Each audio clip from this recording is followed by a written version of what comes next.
All right, guys, welcome back to week 3 summary class, and we are going to talk about the week number 3 contents here, right?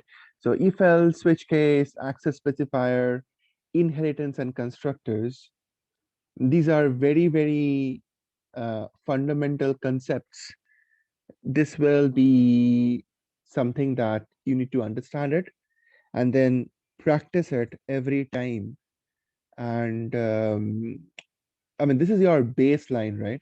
You cannot go wrong with these concepts at all. So put more effort into all these concepts, meaning what is constructor? Why do you need constructor even? What is inheritance?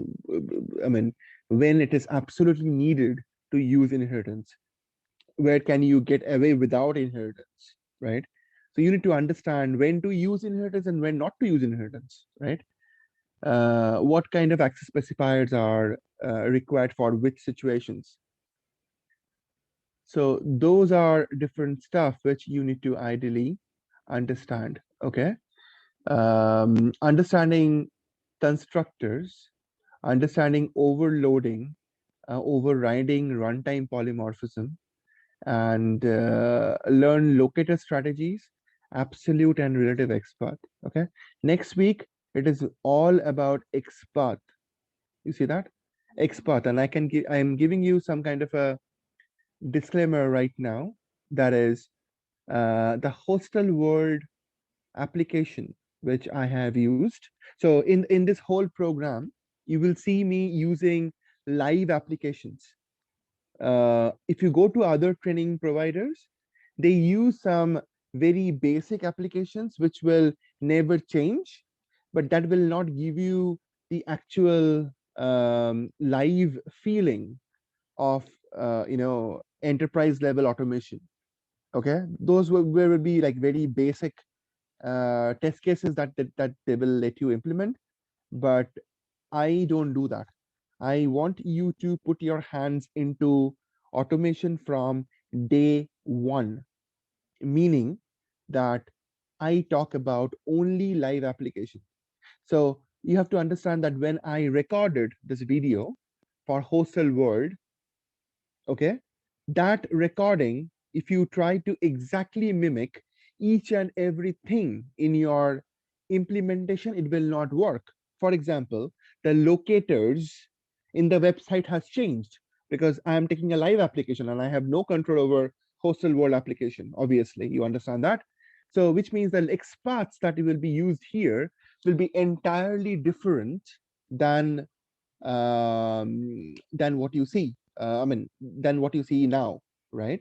So you have to put your mind into it. That's the reason why I'm showing you XPaths over here. You learn this concept and then you use them to implement your test case over here.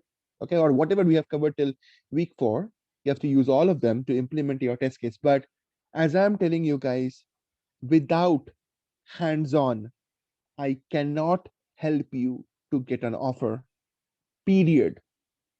Okay, I have seen, I have got a different kind of students in my in this wisdom QA trainings, and I have seen people who have put that effort to implement the code side by side watching the video, and they have successfully found offer. Okay, they have got an offer, they are working as a QA engineer, automation engineers. If you don't write the code, I cannot take you to that level.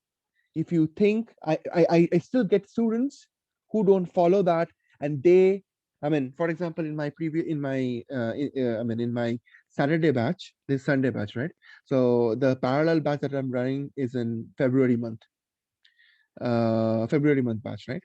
In February month batch, there is a guy called as Kevin, okay, and that guy is not following my instructions, okay, and he is not progressing even a single step. We are with February month, we are in week number 9 or 10 probably. He still don't know the difference between a constructor, when to use a constructor. He don't know. Because why? Because you know what he's doing? He is traveling from his home to his office 1.5 hour up and down. He lives in London, right? And while going in this train, he is watching my video in his mobile. Tell me, how will he? That's it. He's just watching my video as a movie. And that's the only thing that he is doing. So there is no way he can succeed, right? And he is doing it. I have told him time and again, but he is not changing his attitude. And I know even after 5 years on the line, he will be in the same position if he is not changing his attitude. So why am I saying this? Because I want you to succeed. So whatever I am teaching you, you have to put your mind and effort. Don't use the video. This whatever I'm saying is applicable to everyone.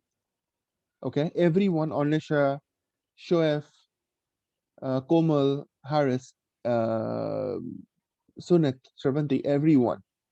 I cannot help you if you are not helping yourself. You have to put the effort, man. That's it, period. Right? There is no shortcut to it.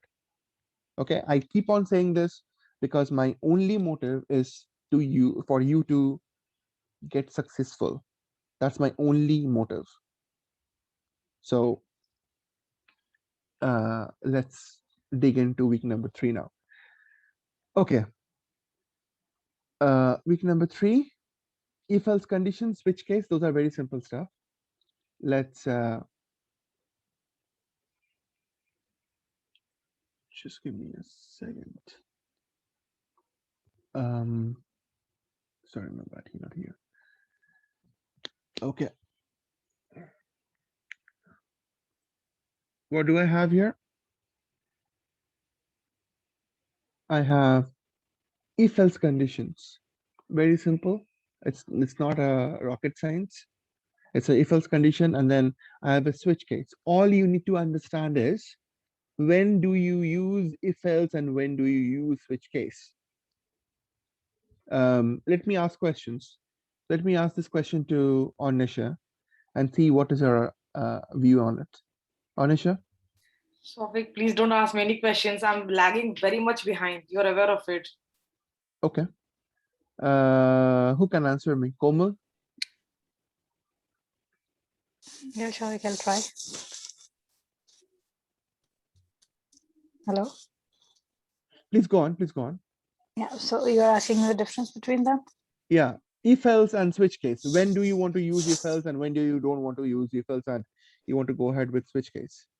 If else is when it will just check the first, like it goes into the loop and it will check the first statement and it will come out. But in switch case, it evaluates all of them all together. So it's very fast in that case because it evaluates before going in. So can you give me an example where you will not use if else and you will use switch case?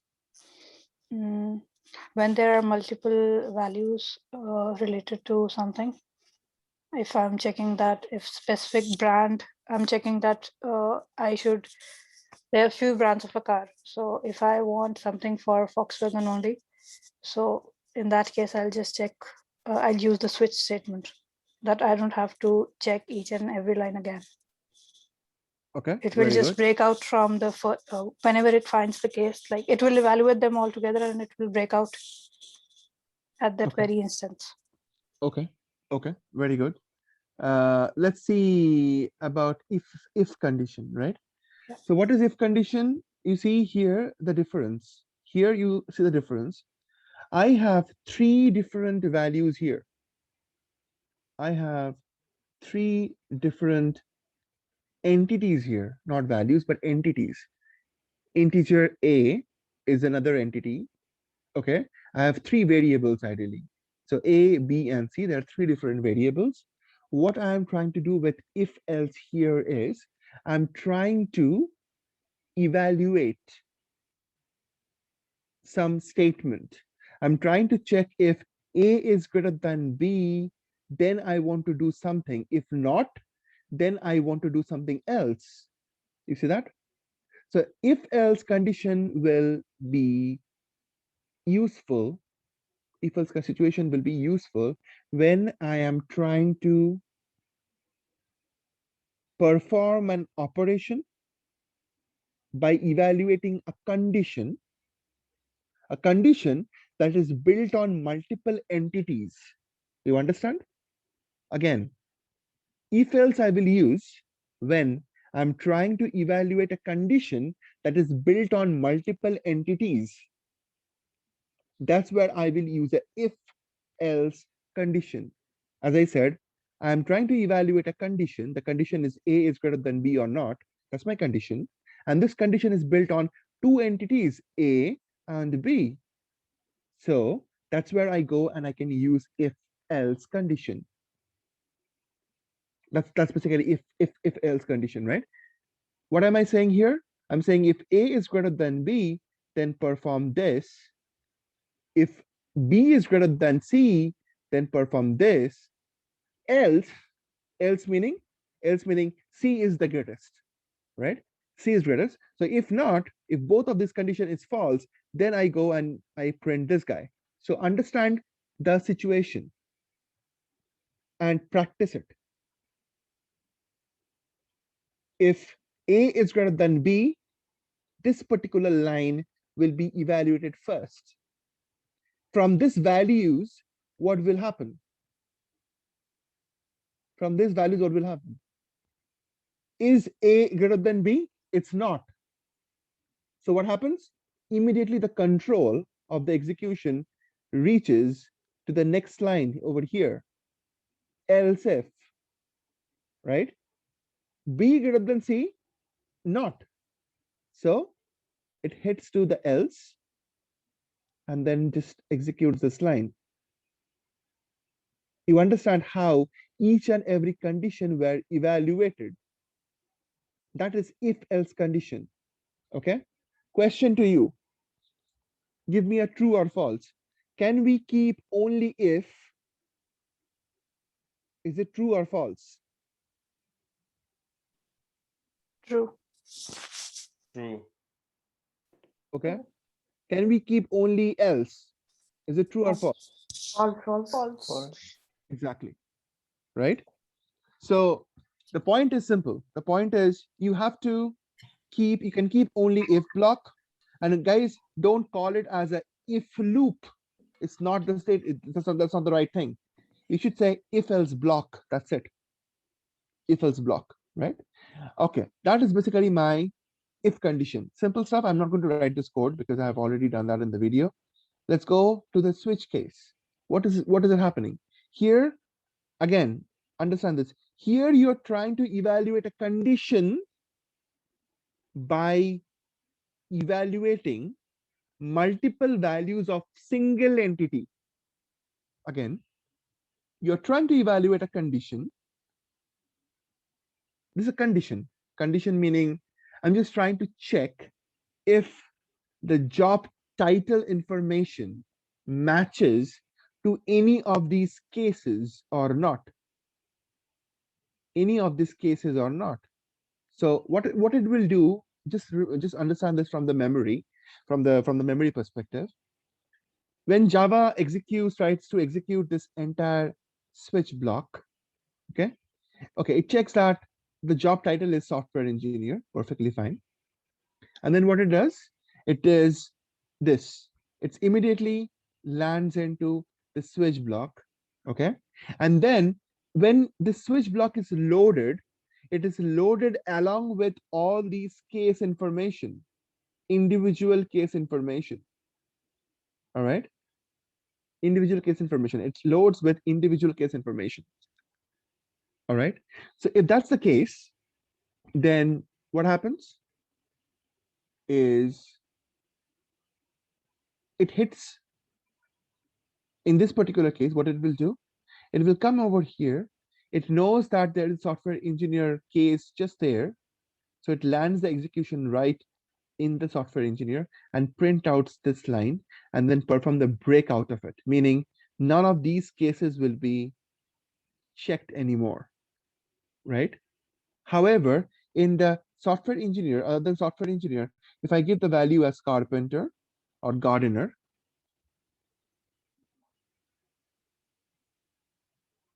what will happen? It will not evaluate each and every case. Understand this. That's the difference. It will not evaluate each and every case. It'll come to switch because when the switch is loaded, it is loaded with all the case information. It will directly hit the case. It prints out this value and breaks out, meaning it is not going to evaluate this particular guy anymore. So always remember to add a break for each and every case.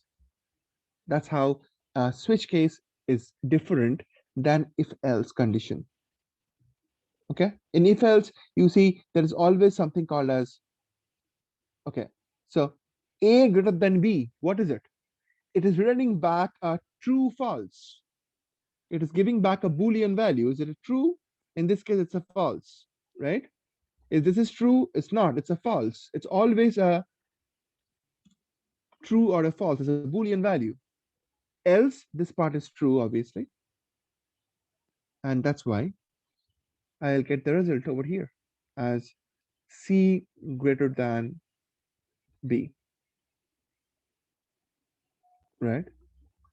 So that's the situation. Let me clear my drawing, move on to the next part.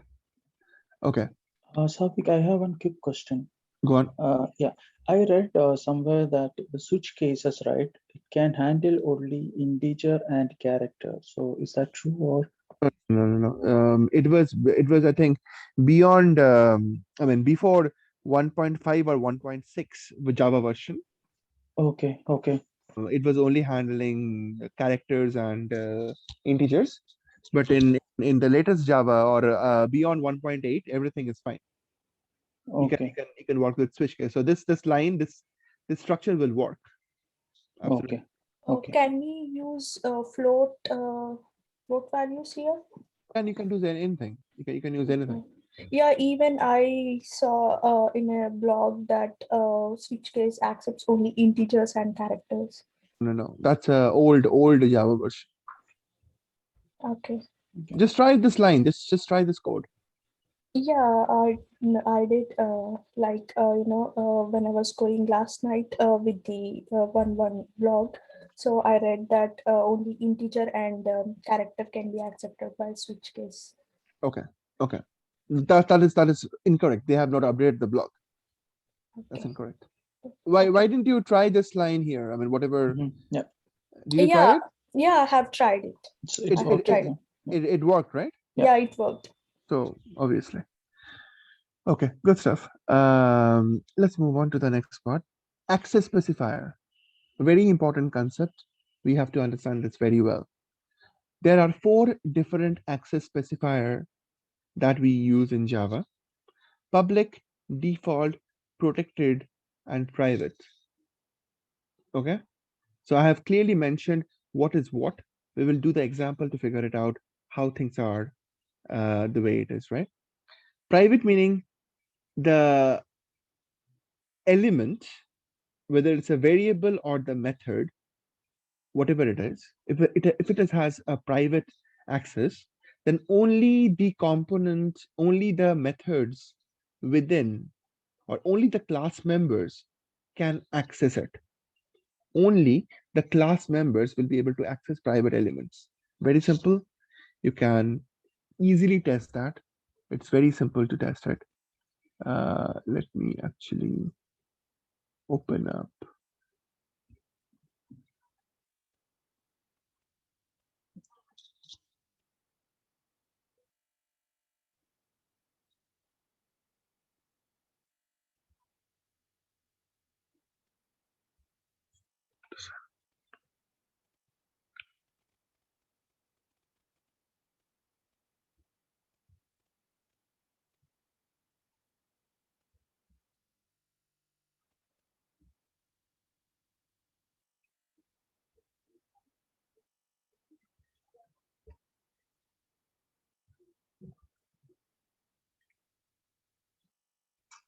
Okay, so let me quickly create the project.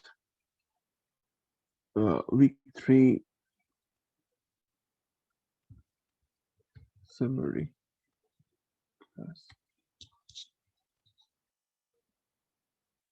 Okay.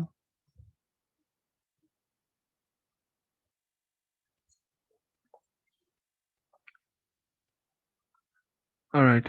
How can you test it? Very simple stuff, right? New class. Say I'll get the information as students. Students and finish. And I will give some information over here. For example,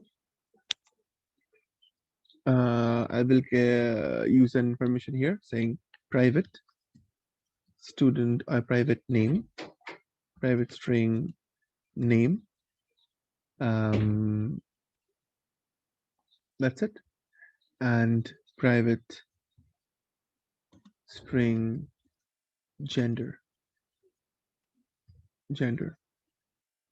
Okay. What we can do is this. We can use something called as getter setter. So just select this part, source, and say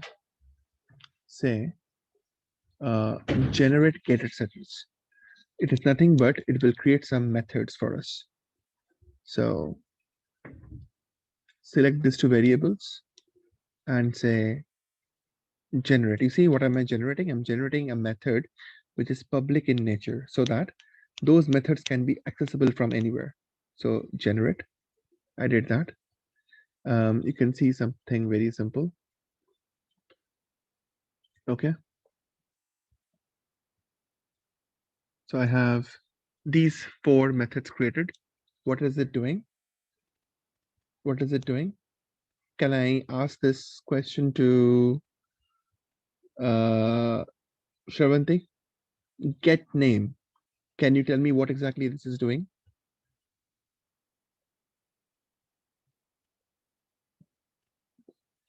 It's just taking the value for the name. Amrita, what am I doing here?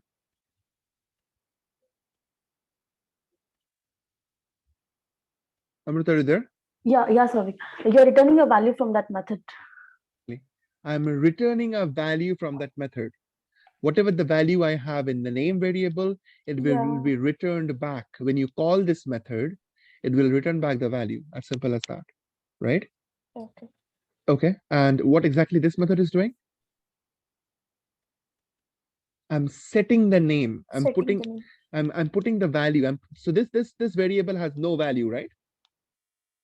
This variable has no value. Both of them has no value. So I'm just trying to put the value inside these variables, name and gender. So I say set name, and I will be passing the name. When I call the method, I will pass the name, the actual value, and that value will be set inside this name variable. Understand? Okay. So if that's the case, how can we test students? Very simple. New class. This is my student class. That's fine. I will be testing my student from a main method or from a class which has the main method. So test students main method. Okay. Students, right? Student. Obviously have to create an object equals new students. That's it. Or let's give a name. Let's give a simple name to it. Maybe I'll give Komal, right? And then I'd say Komal, right? Dot name variable. Name Komal dot name equals Komal.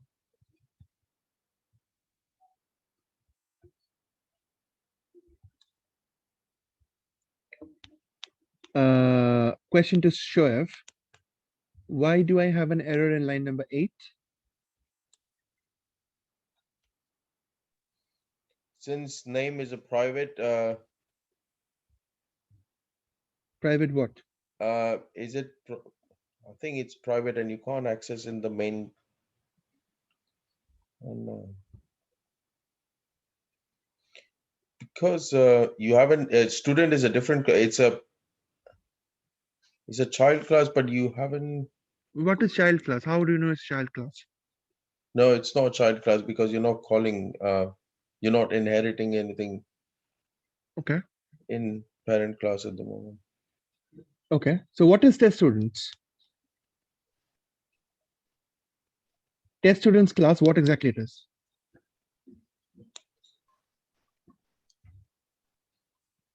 At the moment, it's a separate class, Okay. but it can be a parent class if you extend a student into.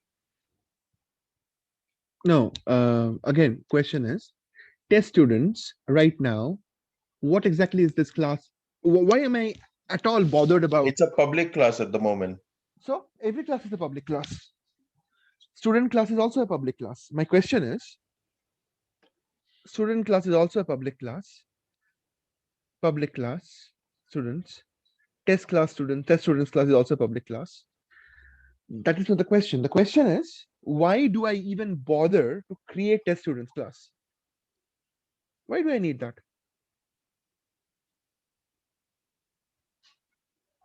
Come on, Shoaib, this has been discussed 200 times. Test students, why do I even care to have test students? Anisha?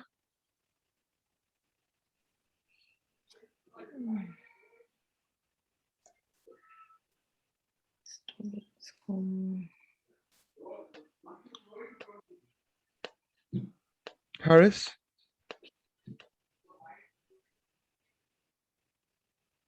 Harris? Hello, can you hear me? Yeah, I can hear you now. Let's see. Why do I even care to have test students class?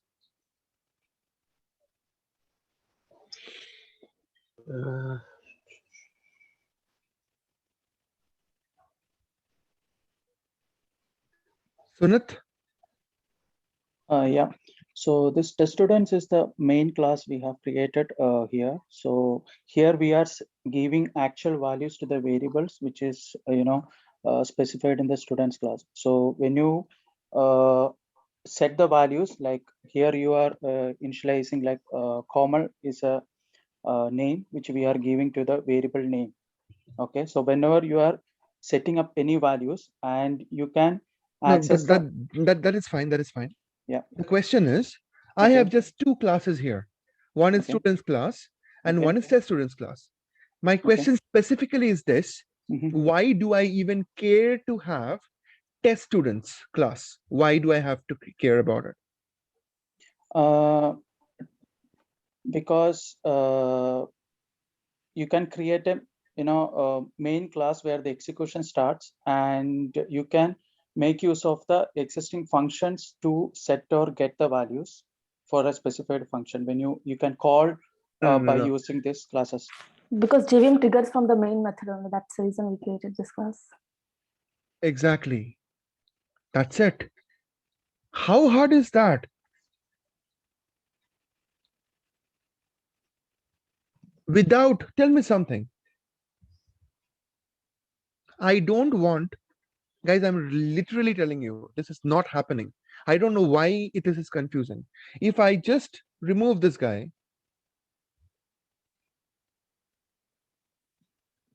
how do I run? Okay, question, Shoaib, how do I run students class? Anisha, how do I run students class? But can you not create main class in main method in this class itself? Oh my goodness. Wow. I'm just asking, sorry. Sorry. Why would I do that? I have always spoken about distributed systems. I have always spoken about distributed systems, right? I have told this time and again that each and every class that you create, it has a purpose. You are creating a students class because everything related to students will happen here. You don't want the students class to have a main method. because this guy is only there to perform as a student, as an entity, a separate entity.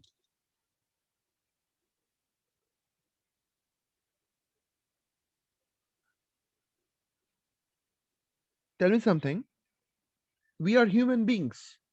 Every human being is different. We have different properties. We have different names. We do different actions. So are we living under something, a common entity? No, we just have one common thing, that is we are all human beings. That's only one thing that is common within us, but rest of it is different. We have different entities, we have different jobs, we have different profiles. That's how we are different. So meaning, what I'm trying to say here is that we are falling under one single group, and that group is a human.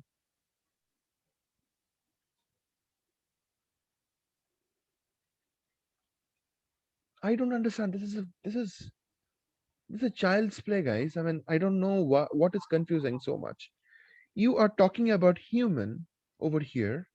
You are giving properties to a human, like name, like job, like location. That's a group. A human can have these three properties and many more, but I'm talking about only these three properties. Now that's my one entity. That's totally fine. This is my group. I can say that. But how do I actually bring value to this group? I can bring value to this group if I create humans. 1, 2, 3, 4. Shoaib, Amrita, Anisha, Harris. These are my humans. And where these humans are coming from? It's coming from because I am saying that I'm creating an object of human class, every one of them. Question is, where do you create these humans?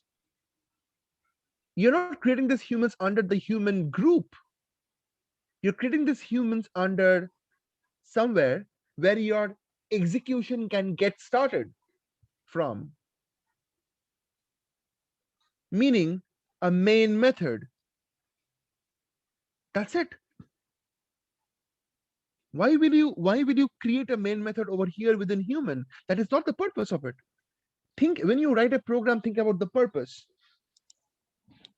What's the purpose of writing a main method inside a human object or human class? Can you explain me that, Shoaib? Or Nisha? Harris, please.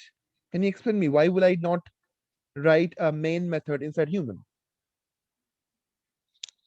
Why does it make sense for me to write a separate main method and then create the objects of human in that main method? Can you tell me that, please? Is it because you're just the students class, you're using that as a template, and then for the main method, that's where you're putting the different variables so you're not repeating yourself? Exactly.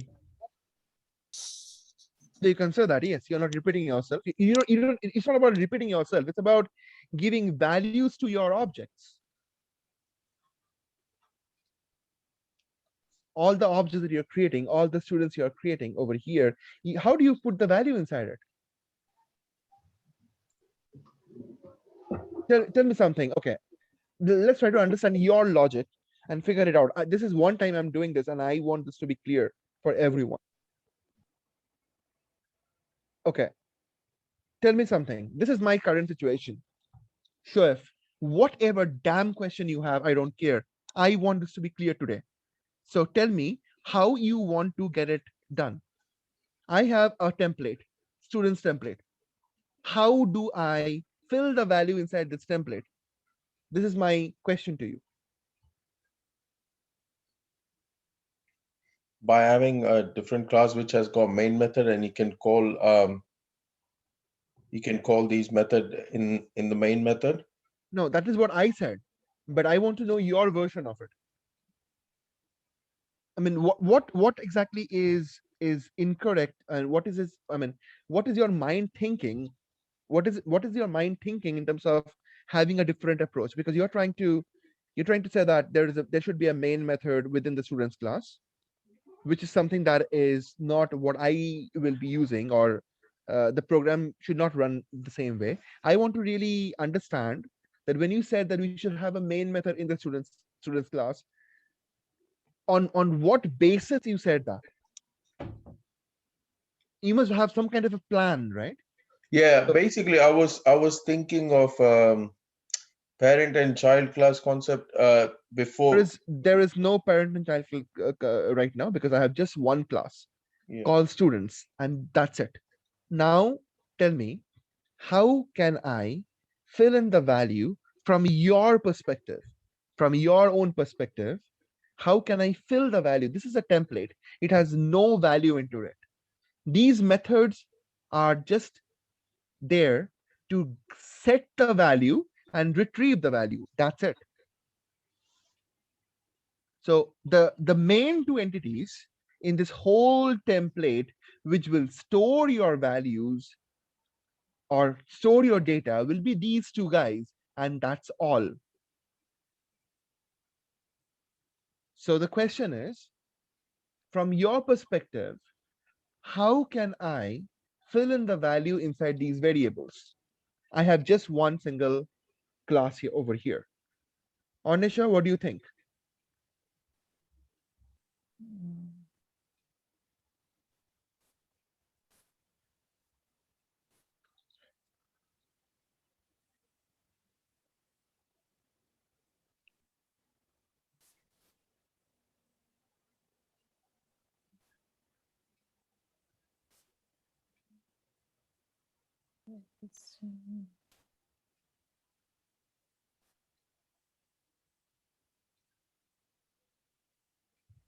The guys I'm holding in red, what are these guys? They are variables, right? Yeah, that's correct. Okay. Variables do what exactly? They store values, which you can update as well, right? Which you can, yes. okay. So that is variables, and these are my what? These are all methods. Okay, methods. What are these methods doing for me? So basically the public string get name, and which you have written the first step, it would return the value of the name that will be passed into that variable. Exactly. Very good. That is what is the current situation with students. Now you tell me, how can I set the value inside it? So I want to create a Anisha, I want to create a Komal, I want to create a Sunit, I want to create a Shoaib. How can I do that? Just with template, how can I do that?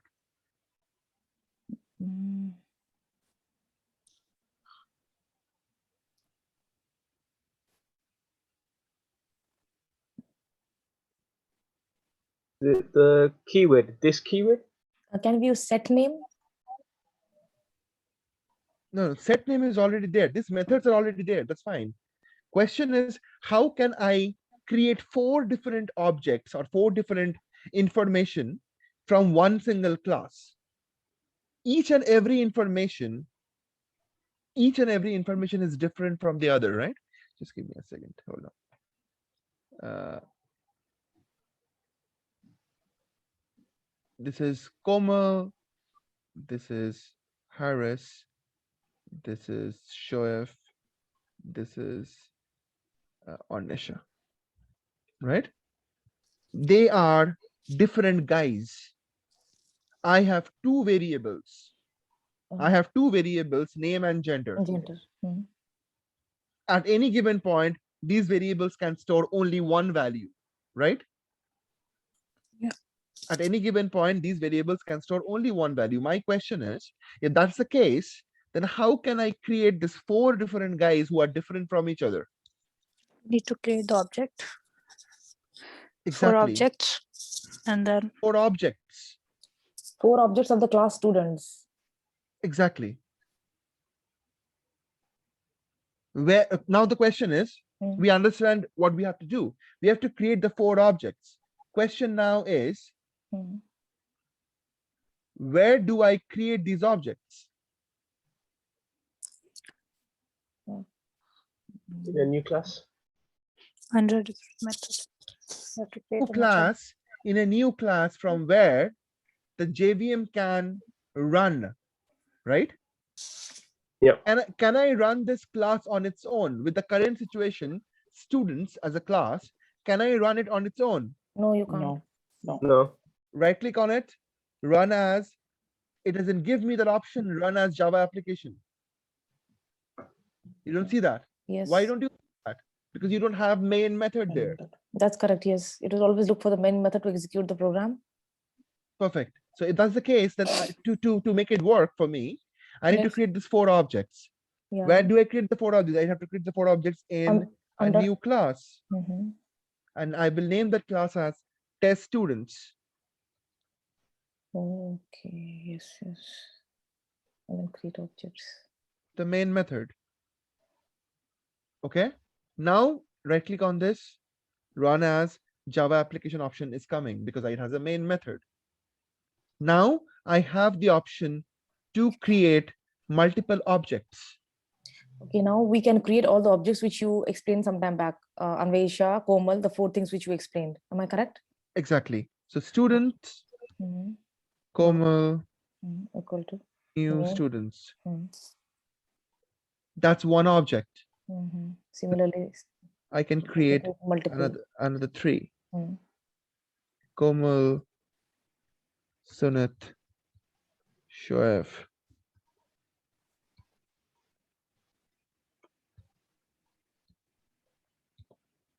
Right? These are my 4 different objects. Now the question is, I created this 4 different objects, meaning what? When I run this program, what will happen? Let's run it. Run as Java application. Question to Shoaib, what will happen?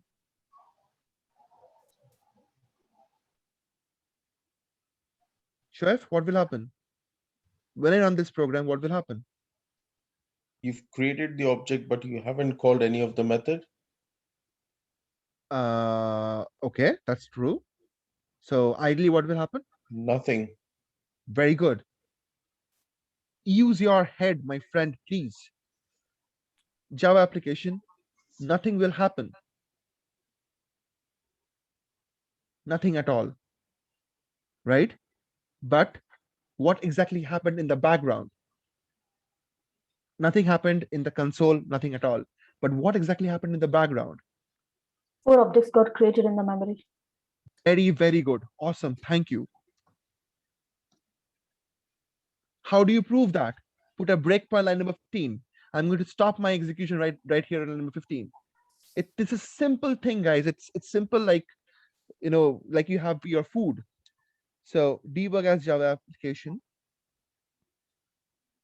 You stop your program line number 15. Now hover your mouse on top of Komal. Do you see a hash code? It means the object is created and it says gender and name has null value because the object has been created for sure, but there is no value attached to it. Nothing at all. So you just roll through all of them. You will see different hash values for different guys, right? But it has no value. So ideally what is happening is this. In your memory,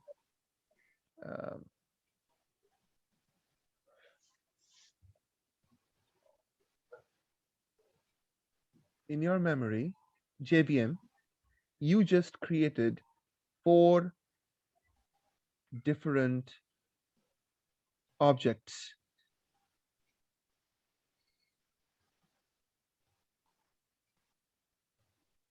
They are, why am I putting different colors? Why am I putting different colors? I'll explain that in a minute. 4 different guys. Can someone tell me why I'm saying different colors? Even though they don't have any value, all of them has no value at all. There is no data at all. Even then, they are different from each other. Why? Yes, same It's different memory location. Sorry. Because they have different memory location. Exactly. Thank you. Is this clear to everybody? Yes. Yes. Yes, Souvik. I don't want, after a week or so, literally, I'm telling you, I don't want this question to come up again. I cannot go more simpler than that. I mean, you cannot show me one single video anywhere where it has been explained in this level. I'm going to the bottom line to make it easy and easy and easy for you. It cannot go beyond this. It has to register forever in your mind, and you cannot go wrong with this. These are the fundamentals of automation. Automation, leave it. Programming. You cannot go wrong with this. Okay, very good. That's a good start. I will take a quick 5 minutes break, guys. I didn't take my breakfast in the morning today. So I'll just take my quick 5 minutes break. I'll finish up and then we'll get started. All right. So I'm sorry I had to shout, but you need to put in you need to think before you say, right? But that's how we have to learn it. Sorry about that. Anyways, so I'm just going to come back and give me just 5 minutes. I'll come back. All right. Thank you.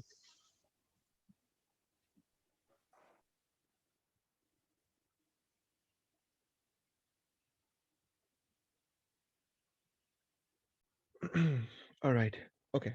So now that we understand what is an object, why do I even care to create a test students class? Now that we understand all of it, let's try to do something. We will say Komal dot name equals Komal, right? When I try to do this, I'm getting some error.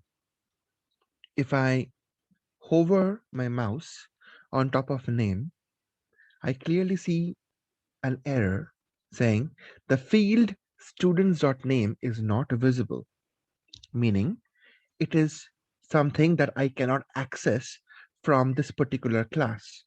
Why is that? Because name variable is a private variable, right? Name variable is a private variable. How do I know that? Go back to students class. Look at these two guys. They are both private. So I cannot use them.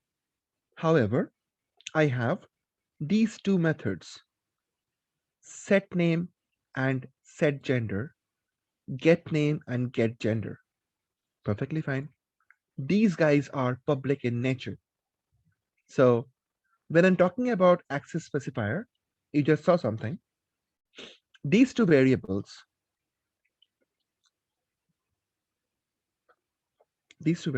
which are my private variables, I can access them within the class. Is it not true? Look at it. Name variable, I can access it. Don't concentrate about this keyword right now. Okay, I will explain that later on. However, you can see that this variable gender, I can access it within the class itself. However, outside of the class, I cannot access it.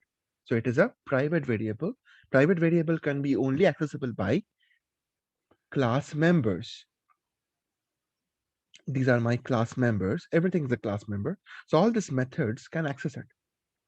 Is that clear to everybody? The difference between private and public? Public can be accessed by anyone, but not the private.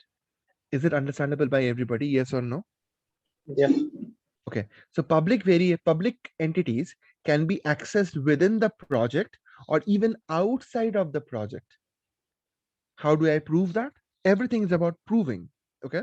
How do I prove that? Look at this. So you see, I will do something. Let me clear this drawing. I will not be using this method to set the value, Komal. Rather, I will do this. I'll say set name dot set name and give the name directly as a parameter to the method, like so. Komal. All right. And then I have the other guy, set gender.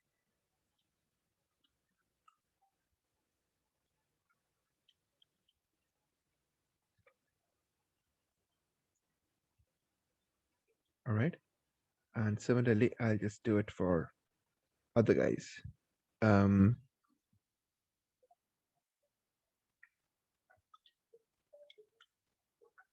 Okay. So Sunat.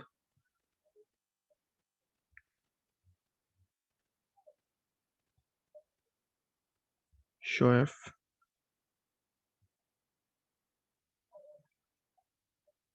Anisha.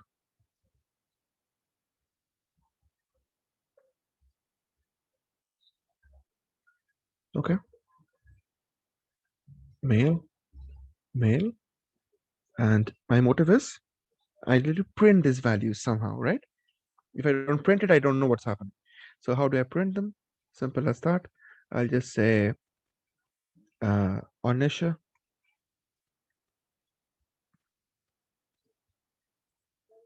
dot get name. Get name will print it, you know that. Get name plus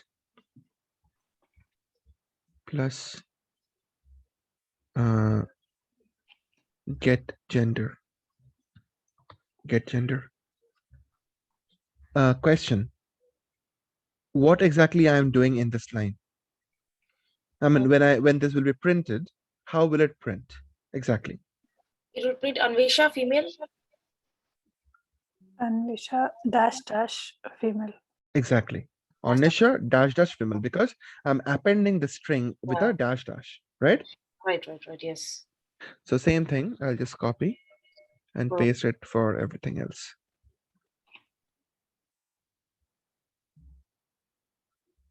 All right.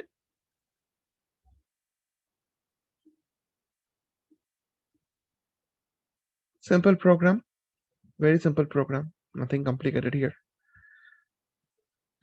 So Komal.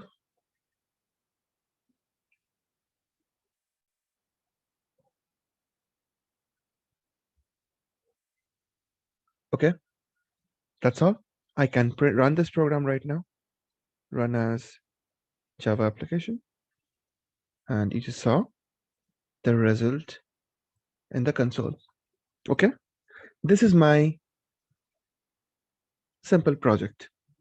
I told you a public class can be executed, a public class can be called from within the project or outside of the project. So this main method, this test students method or class, is a public class.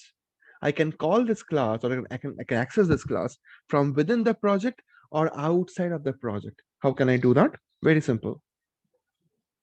Please understand this. What am I trying to do? I'm trying to create a jar file out of this project. Right click on this, export jar. Okay, jar is Java archive. Okay, next, give a name to your jar file.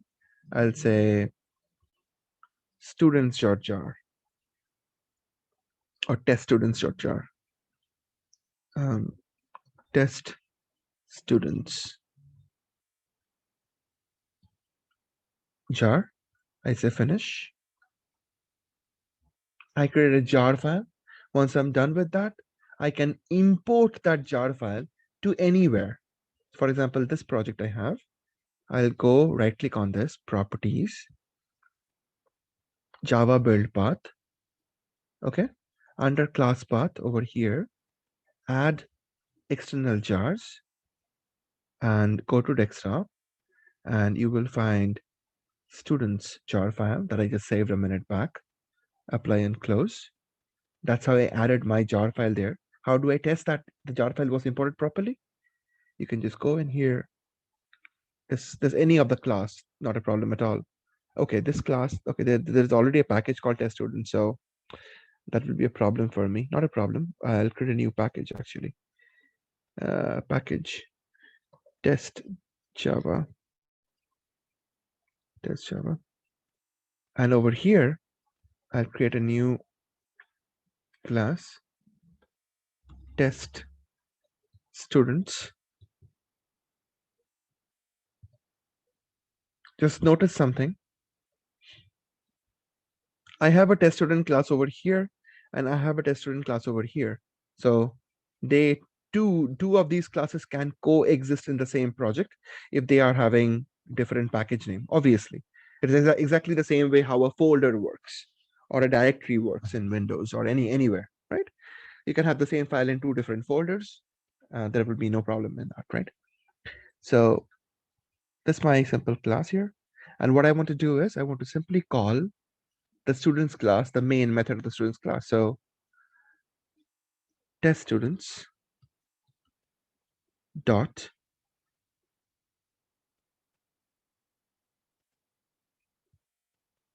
main. Okay. Now we have to make sure that this test students is actually the test students that we have there. So now what is happening is this test student, if you look at it, this test student is the incorrect test student. It's not the test student that I have imported in my project. You see, this test student is under the package test Java, right? Which is basically, it is trying to call itself. It is trying to call itself, which is an incorrect thing, right? I don't want to do that. I want this test student to be the one which is under the package. So how do I know that? Look at this reference library, students jar. Inside this, I have this students class, test students class, right? So I have to somehow import this. So I should write something like this, right? Test class is the package. You see, test class is the package. So I can say import, right? Test class dot test students.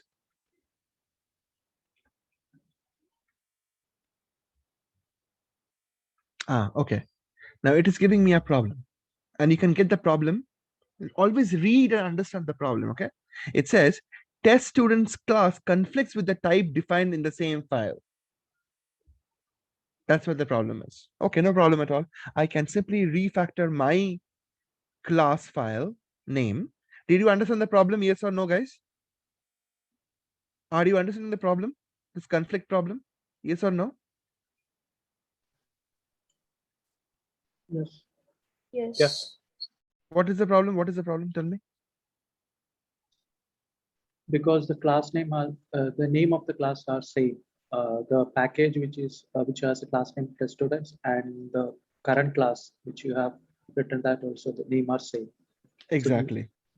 So both of them are same. This test student class which I'm trying to import is exactly same as this guy. So it's a problem. I have to fix it. How can I fix it? If I just refactor this name, it should be fine. So I just say refactor rename. I just say testing students. That's it. Finish. Done with that. Now I will just say test students over here dot main. Okay. Now that test student is actually imported from that external jar that I added, right? Because I just added that guy over here, import test class or test students. Even if you don't do that, just remove it. It is giving me an error. It is asking me to choose which test student I am looking for, because you see in this project, I have two test students. One is right here in this Java test. Another one is coming from test class. So I'm looking for this guy. So I'll do that. Perfectly fine. Now let's go ahead and run this Java application. You got the same. No, this is wrong. No, actually you imported wrong jar file. You imported students.jar, but we saved as test students.jar in the desktop. Oh, is it? Oh, okay. Yeah. Let me go to properties. This is not the right one, yeah? That is wrong one, students. But you saved as a different name. Test students. Yeah, you're right. My bad. Yes. So now it is test students, right? Apply and close. Very good. Let's remove this. Let's see what import it says. It says Java test, right? No, Java test. Sorry, Java test is here. this test student, this guy. Okay. That's my right import. Let's go and run as Java application.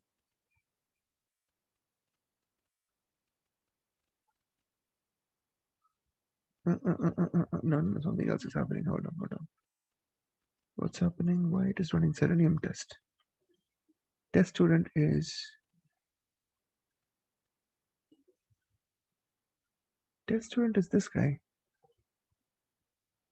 Run as Java application. Here, sorry, my bad. I think I was doing something wrong. You see that? Meaning my public information can be accessed out of a project also.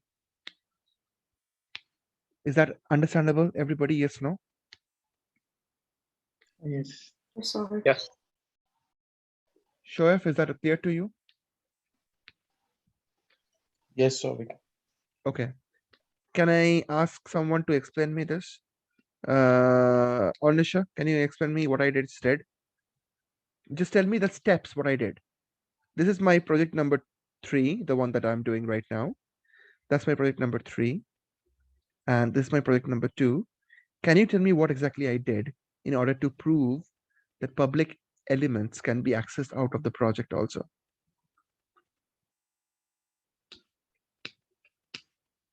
Anisha? I'm here. Yeah, go on. Tell me. Tell me the steps, meaning how did I actually prove that a public element can be accessed out of a project? Tell me the steps.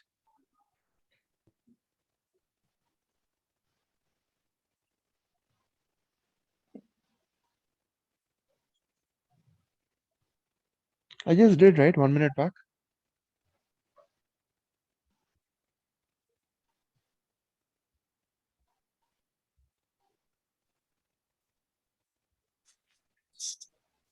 Komal? Yeah. So what we did was we created a jar file from the project, where we wanted to use the class. So we created a jar file and we exported it and we imported into another project where we can use it. And then under a class we used import, and we defined the syntax that this is the package and dot class name, and then we used it in the method. Exactly. Very good. Thank you. So that is what exactly we did. Okay. If you have any Souvik, questions, yeah, go on. one question. Other than this jar file creation, can be used with the package name dot the other package name. So because it's under different package, right? Yeah. Like we have a parent package, and if this logic for the class which is written under a different package can be used with the parent package name dot the child package, so we can access this properties as well, right? Other than creation of jar file. Absolutely, yes. Yeah. Okay. Yeah. So which method is the standards for automation standards? No, I mean it depends on the case-to-case basis, right? In this case, I had to prove that public class can be accessed out of the project. That's the reason I have taken the jar file approach. Okay. Right. But normal in industry level, we are generating jar files out of it, or we will create like package dot. No, we will create a package. I mean, as I said, it's a case-to-case basis, right? If you are if you are trying to access the elements within the project, then you will just putting packages. Okay. Within the project, it's all packages. But if you are if you have to create a jar file, then that's a different requirement altogether, right? Okay. Trying to give so you for example, you created a project, you created some project, something that you want to give it to, I mean, you want to publish to the global community. So that time you will be packaging it as a jar file, and then you will be publishing it. Okay. But in that case, the jar file, for example, in future we change some code, right? So we need to regenerate jar again to reflect the exactly. functionality. Otherwise, Absolutely. we can, if you put a package, then the changes already, get into that project. We don't want to create again and again. How is that possible? Sorry, I didn't get that. because for example, in phase 1, we roll out one functionality, and phase 2, we have changed a couple of logic, and we need to always generate jar files out of it. If the new changes, we need to, roll out to the production.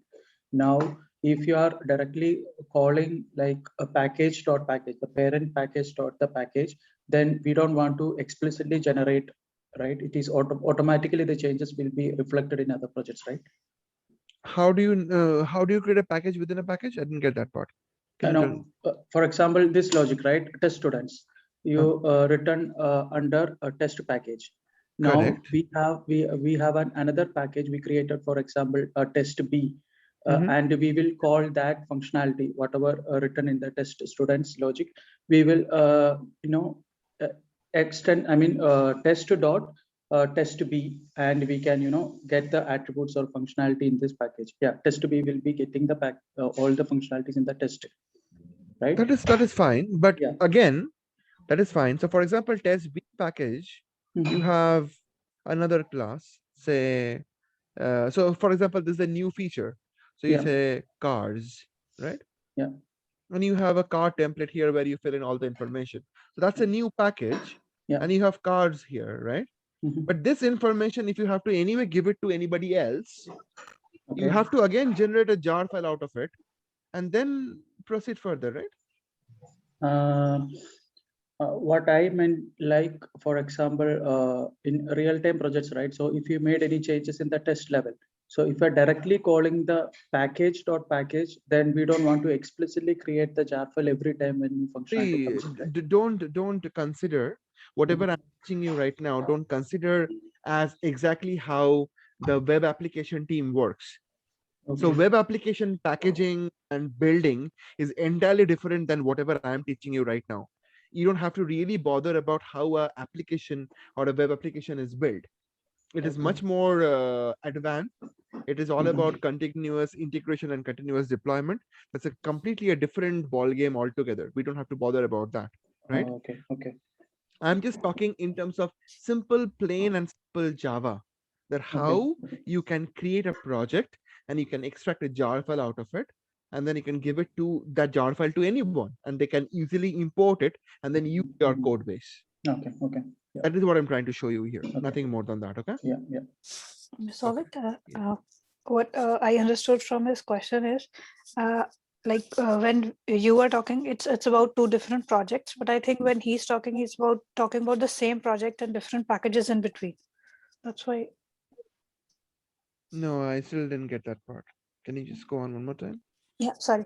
Whatever you implemented and you showed, it was between that we exported a package from one project and imported into a different project. True.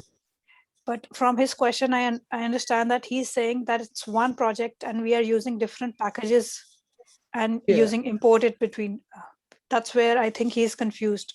Yeah, but I'm not okay. So that import is different, right? Yeah, I think that's what he's talking about. He's talking within one project, different packages, but we are talking about different projects altogether.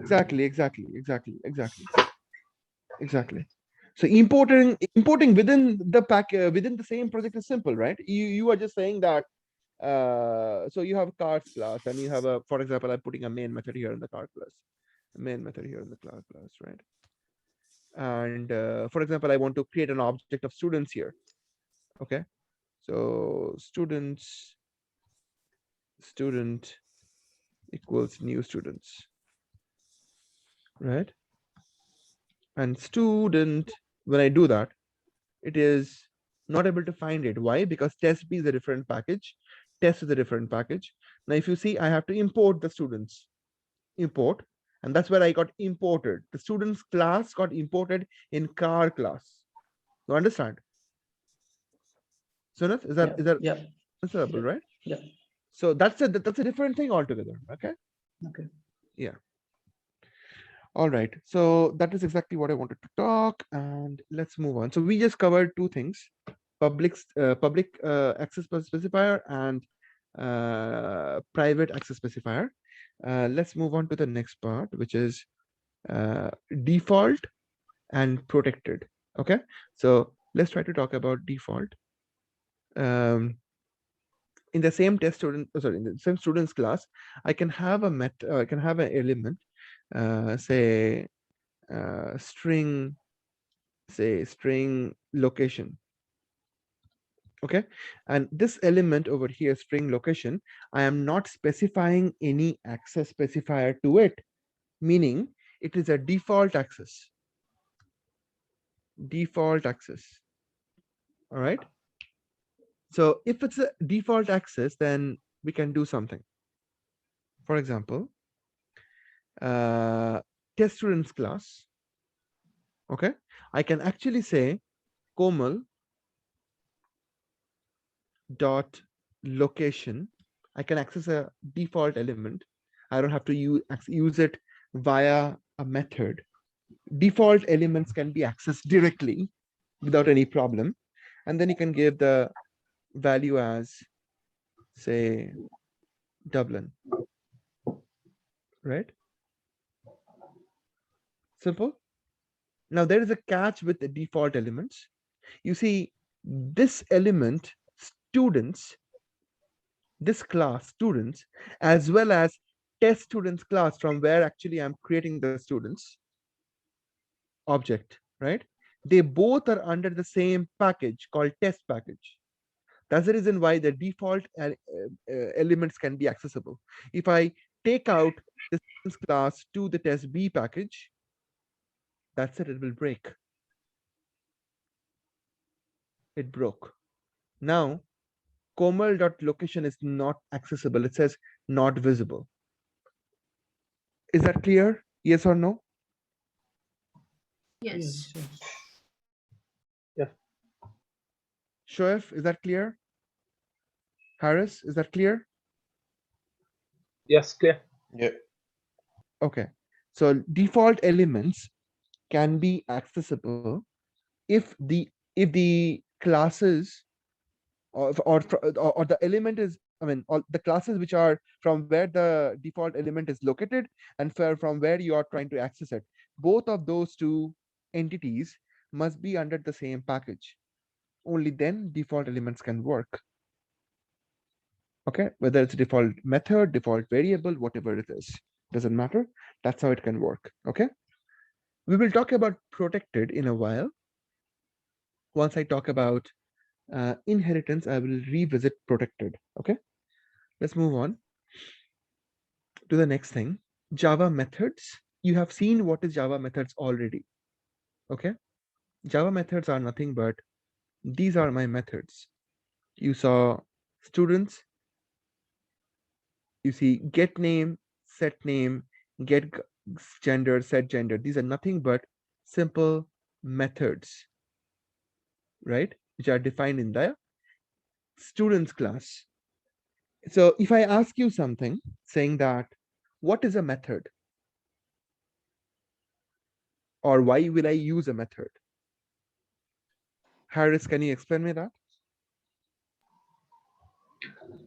Method is just a repeatable code that you can use if you just assign different values to it. So you could kind of think of it sort of like a template in the sense where it repeats the same action, but you can use different values. Exactly. Very good way to say that. Thank you. So method, so whenever you are writing a piece of code and you foresee that this piece of code has to be called or has to be executed multiple times, you will convert that to a method. And you will call that n number of times so that you don't repeat those lines again and again and again. That is basically a method all about. Is that clear, Shoaib? Others, please. Yes. Yes. Okay. So method can help me to just avoid something called as do not repeat yourself. You don't want to repeat yourself. Okay. So that's a method. All right. Now, the point is, let's move on to the next part. Okay, Anisha is back. Sorry, can you hear me? I can hear you, yeah. Okay, sorry about that. Okay, no problem. I was just talking about methods, Anisha. Can you tell me what exactly is method and why do I care to use it? Or when do I use it? So how do I exactly explain it?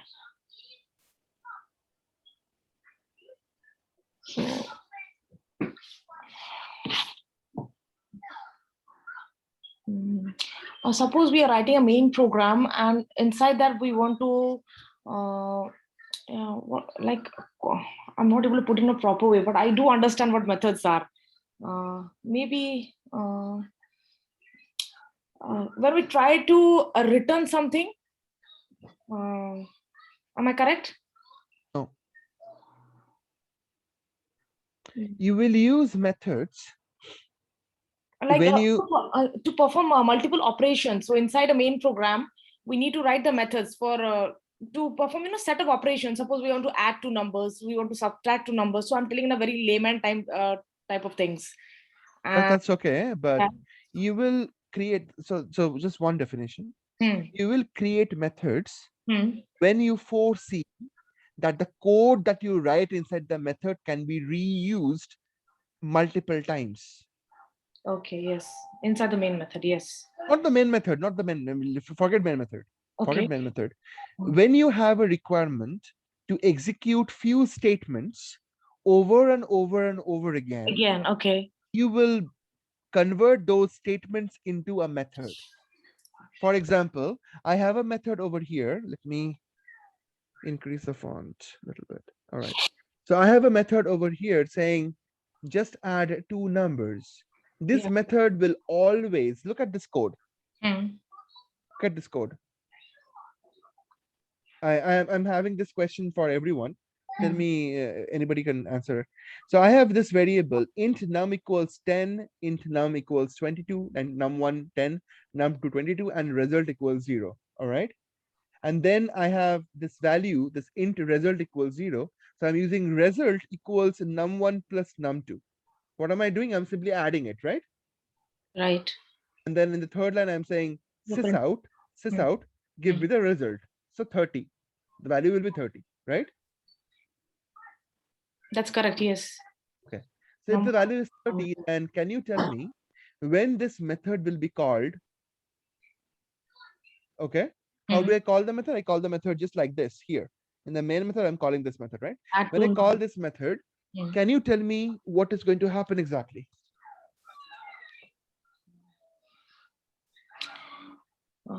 Just add two numbers. It's going to trigger and sum the two numbers and return as the result value. Yeah, meaning it will just use these values. Like we are not redefining the numbers here, so it's going to use num1 and num2 as 10 and 20 and give us the same result. Exactly, very good. So I will always get back the value as 30 from it, always.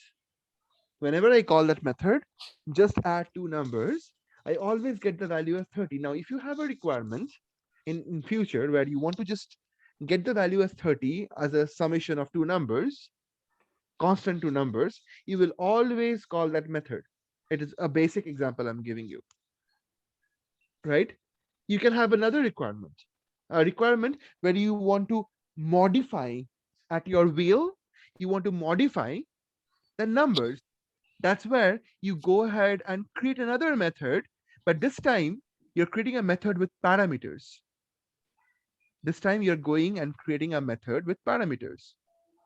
So that's your method, and these two are your parameters, int a and int b. These are two parameters, and you're just saying sys out a plus b, and you get the value out of it. Whatever the dynamically, whatever you put in there, you get the value out there, out of it. I mean, you get the printout out of it. Okay, you see something that is every time these two methods, when I'm calling it, it has few keywords that you must be understanding, and you should register that in your mind. Number one is this guy, void. Void. What does it mean?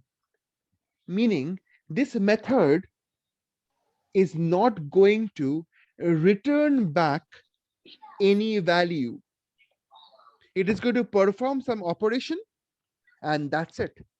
It is not returning back any value. So meaning when the Java runs this program, it will exactly perform line number 1, line number 2, line number 3, and that's it. It exits. Again, line number 1, it exits. That's it. Nothing happening out of it. Right? Everybody clear with that requirement? I mean, understanding void.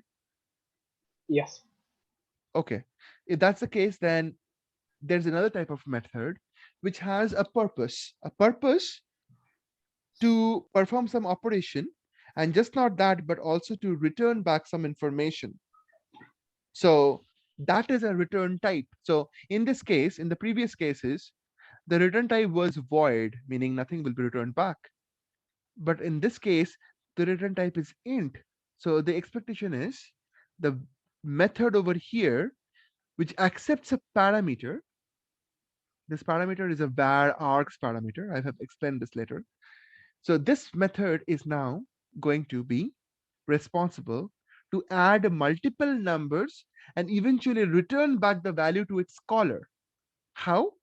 You see, I have this command here, return result. When you give a return type to a method, you have to return something. That's the return type. So you're calculating the summation of all the values you're sending at it, and then you're sending this result back to the caller. Who is the caller? The caller is being called from the main method. Okay, so JVM will start execution, and then it will call this method called return sum of all numbers. Sum of all numbers, and in this sum of all numbers, I'm using var args. Var args will let me add in multiple values, right? So all these values will be added, or it will be sent to this method. I will be calculating the summation of it, and then returning back this whole value back to the caller, which is sum. You see, here I'm not printing. I'm not printing here. The printing of it for the previous methods, the printing was done within the method itself, right? But in this case, that's not happening. I'm just returning back the value. And when I return back the value, look at it very closely.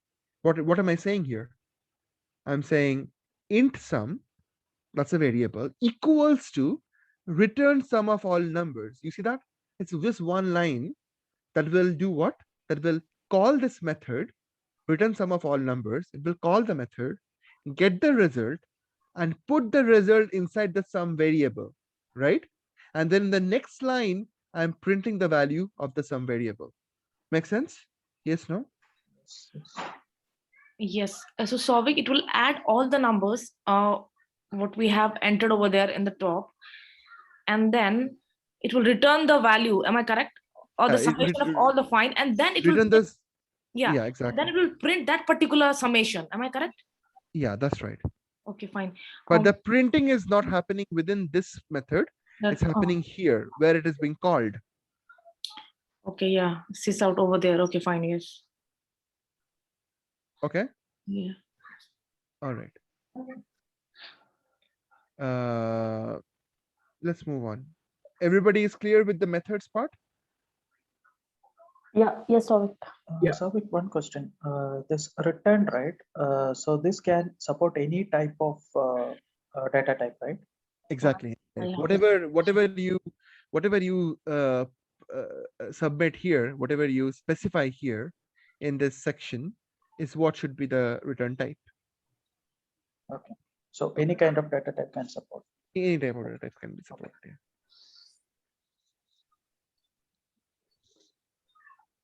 Let's move on. Okay. Inheritance. Okay. Inheritance. What is inheritance? Why do I even care? Why do I even care? I have shown you one way to access. Okay, so now we are trying to learn about things like how are we accessing data from one class to the other class. I had a requirement, the one that I spoke about in a minute back, like earlier today in the morning. So we had this requirement. I wanted to create, so this is my students class, students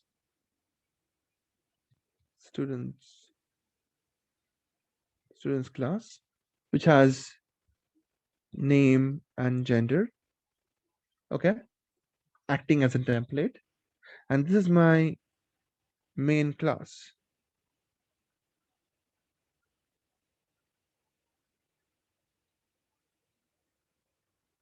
Main class. That's my main class. Good. That's my main class. I told you that this student class is acting as a template, and now you are enabled in the main class. You will be using. You will be able to create multiple different type of objects with the help of the students class. That's exactly what I just said, right? I can create multiple different objects of students class. So eventually, what am I doing? I'm accessing the class members of students class in the main method,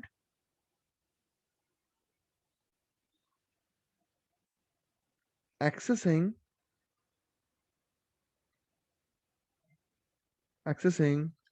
class members of the students class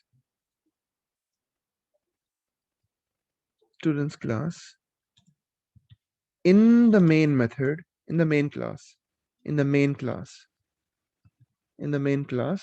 okay, in order to set the data, in order to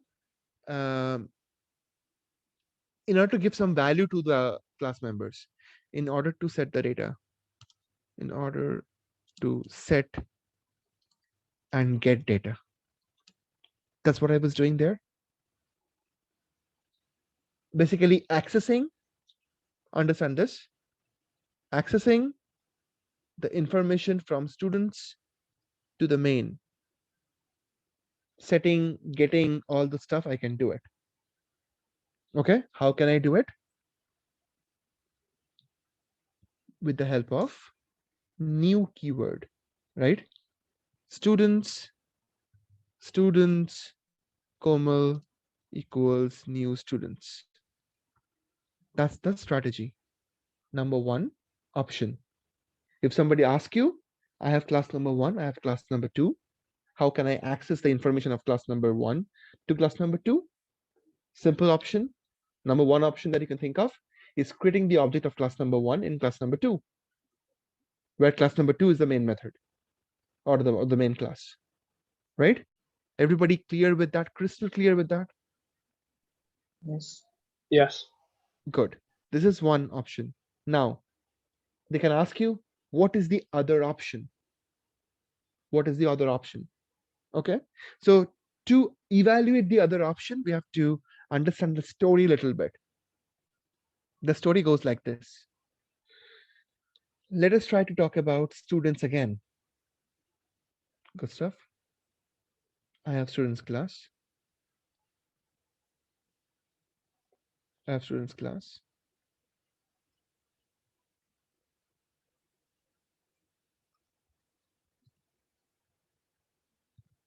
All right, I have students class. Students class is having, obviously, good old name and gender. As a students class, as a students. So why am I creating students class? Because eventually I want to create multiple students out of it. That's the bottom line. However, I also want to do something else, meaning I want to say the students class is obviously having certain characteristics. They will obviously have a name and gender because every student will be different from each other with the value, and the also every student can have different type of methods, right? Some common methods like start class or start class and end class. end class. What is it? Start class, end class. Here you're just giving the name of the subject. The idea is that whatever the subject you say, you start the class and you end the class. Simple. That's my students class with little bit of changes. Nothing more changed. Just I added some characteristics. Okay, that's my students class. Simple. Now, the idea is that students class is now going to work as a common entity from which I can create multiple students. But tell me something. Okay, let me talk about the problem and let me then talk about the solution. The problem is I'm using the same logic again. The logic is you have Komal, you have Anisha, you have Shoaib, you have Harris. Okay, I created the object, all of them from students class, and everything is fine. When you call it, so let me actually give names. Anvisha, Shoaib, Komal, Harris. All right. So I created all these 4 guys, totally fine. Now, which are the object of students class. Now, Komal is obviously learning Java, starting and ending class. We have name and gender, totally fine. But Komal, on the other hand, is also having few of her own properties, meaning she is learning karate. Yeah, Komal is learning karate. That's a specific property which is only established with Komal as an object, right? So what I'm trying to say here is, or maybe Anvisha is learning, I don't know, maybe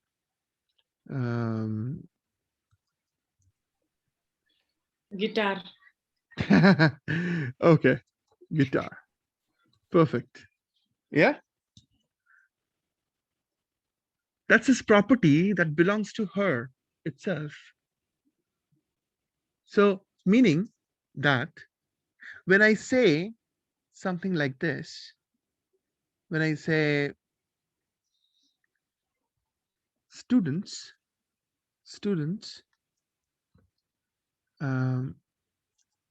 Komal, KO, Komal equals new students. When I say that, I'm creating an object of students. Name of that object is KO, right? I can set the value for Komal, KO dot set name, KO dot set gender, KO dot set gender. Sorry, my bad. Dot set gender,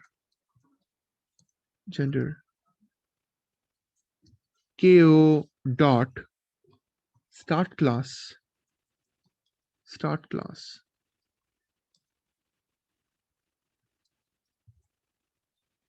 and then she's learning as a class. She can learn, I don't know, maybe Java. That's fine. KO dot end class, and she is stopping to learn Java. Okay, but how can I give the special feature to this object? Learning karate. How can I do that? Because learning karate, this method is not a part of students class method.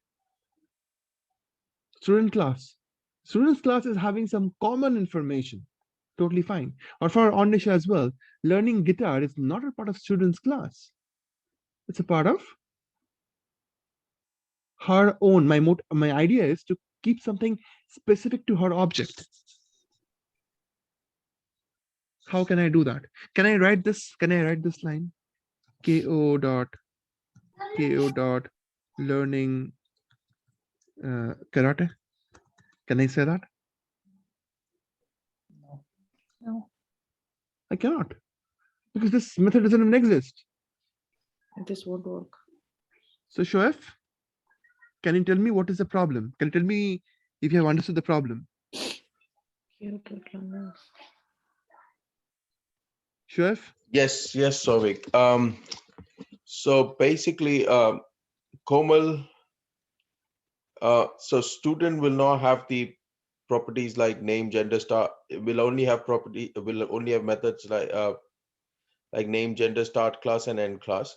But Komal has an additional method which is learning karate. Yeah. Which we will not have access to when we inheriting students. I'm not talking about inheritance at all. Okay, sorry. I'm not talking about inheritance. I'm just going with this simple structure for now. I'm Mhm. saying with this old situation, whatever I have discussed so far of creating a student object and whatever the current information that I have to set name, set gender, and start end class, I will be able to access all of these, but I will not be able to access this guy, right? I don't have even learning karate as a part of students class. Yeah, That's my problem. Yeah, because your student template is only got 4 things. Exactly. ko.set name and stuff. So you can't access anything beyond that template. Very good. Yes. Exactly. So this is my problem statement, right? This is my problem statement. So how do I solve the problem is the situation, is the question, right? So that is where inheritance is coming in place. Inheritance is coming in place. Inheritance is saying, I can create a subclass called Komal, or for every of the students, whoever is having a special characteristic, we can create a subclass of the students, and then those students as a subclass will simply inherit from the parent class.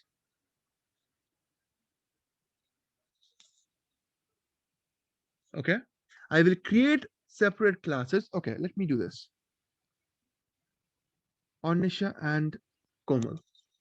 I will create 2 different objects of Anisha and Komal.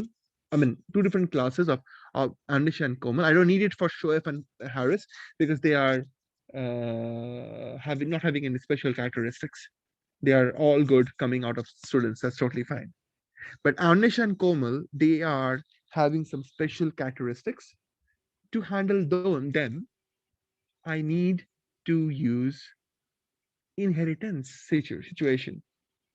Let's try to do this. Exact same example. Clear out everything. Let's go and work it out. So we have students class. All good. I have the string location. I can just remove this because I don't really need to bother about that right now. Test student also, this location, I don't need it. All right, that's all I have here. I will have 2 methods here, public void start class and public void end class. Public void end class, correct? And these 2 guys will have a parameter, as I said already, string subject, string subject again. And all it will do is it will just print the value. This out. I will print that name plus dash gender. Okay, plus learning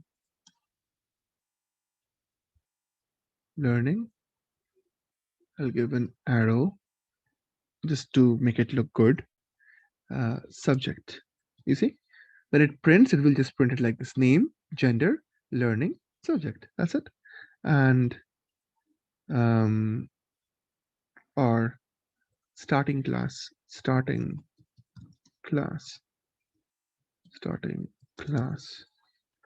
Okay. Same thing goes in here. Stopping class. Good stuff. That's my simple method. Get name, set name, get gender, set gender, and start and end class. That's perfect. That's my simple object there. Good. Now that student can go ahead and we can perform the operation, meaning I can just say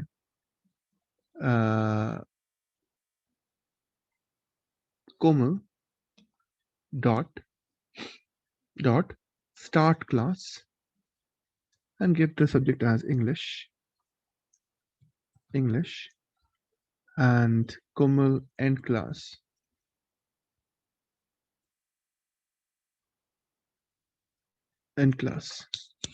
Okay, if I run this, everything works fine.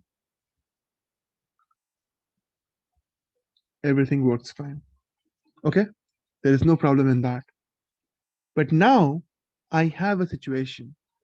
Where I'm saying that Komal is getting advanced. She's learning karate. Anish is learning guitar. So how do I cater that? This approach of creating a Komal object from student's template is not going to help me anymore. Shoaib and Sunit, they are exactly how they are working earlier. That's no problem at all. But Anish and Komal, they are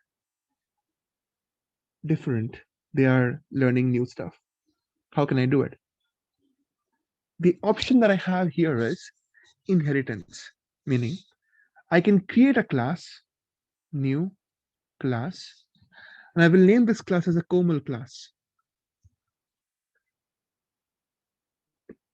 Finish. I will have another class called new class. I'll name this class as Anish class. Right? Good stuff. Now what do? I say Komal extends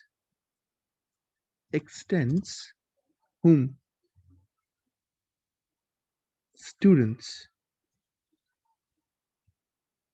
So I'm saying Komal extends students.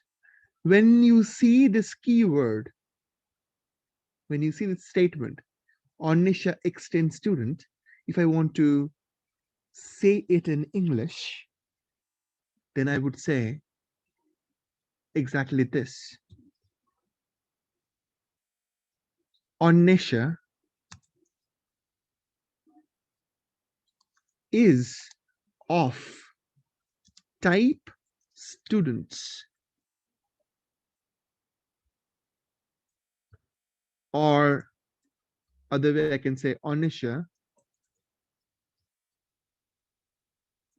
is a child of student,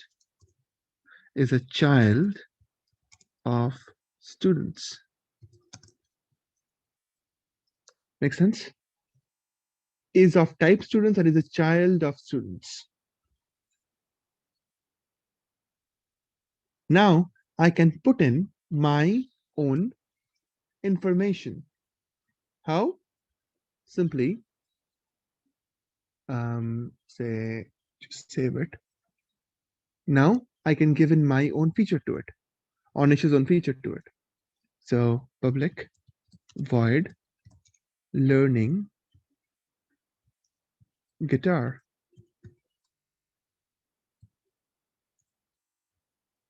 And I'll say something like this. Sys out. Now, because Anisha is a child of students, In that situation, I am not even bothered to create an object of students class anymore. So this is a situation now. Students, Anisha, Komal. Students, Anisha, Komal. Right?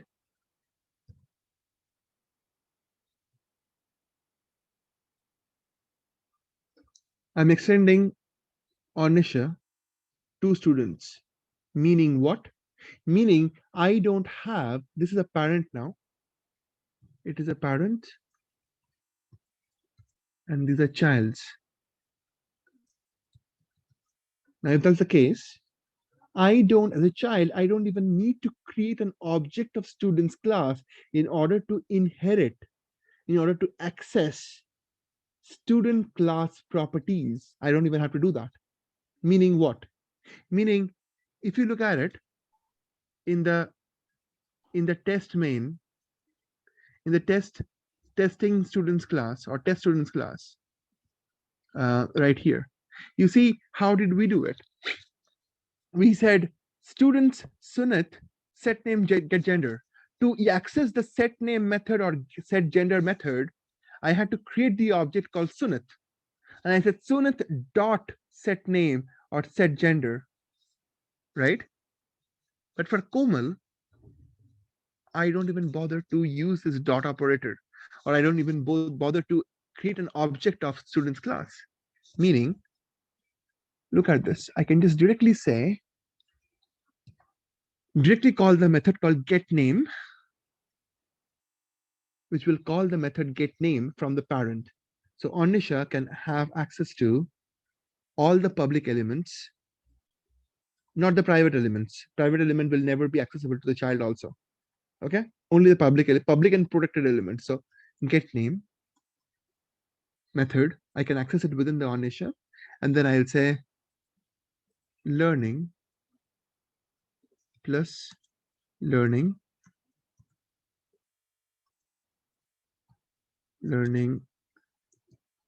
guitar. Okay, same stuff goes with Komal. Komal extends student and learning karate.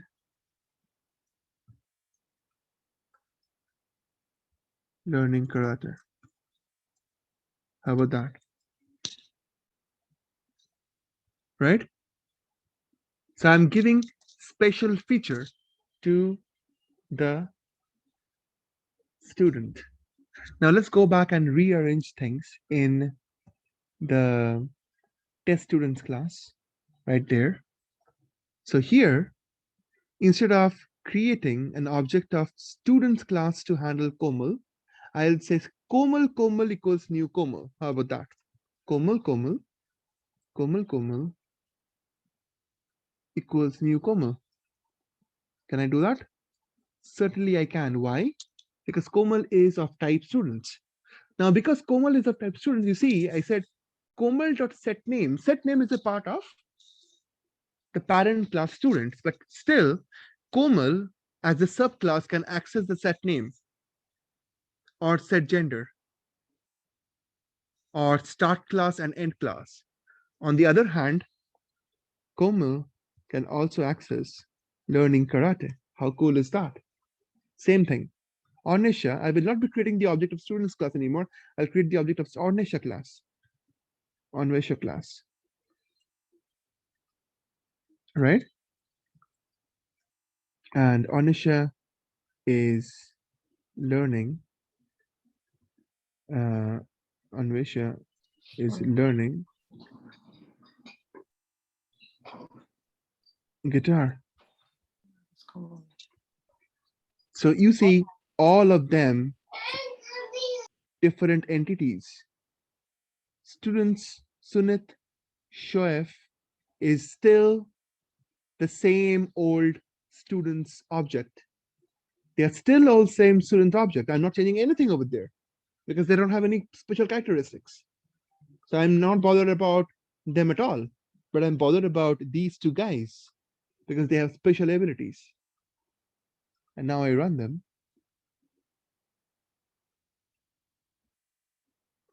And look at the result.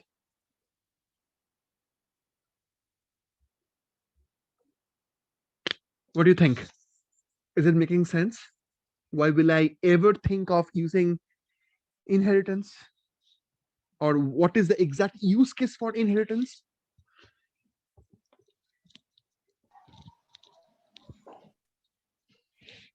Guys? Yes, got it. Yes. Yes. So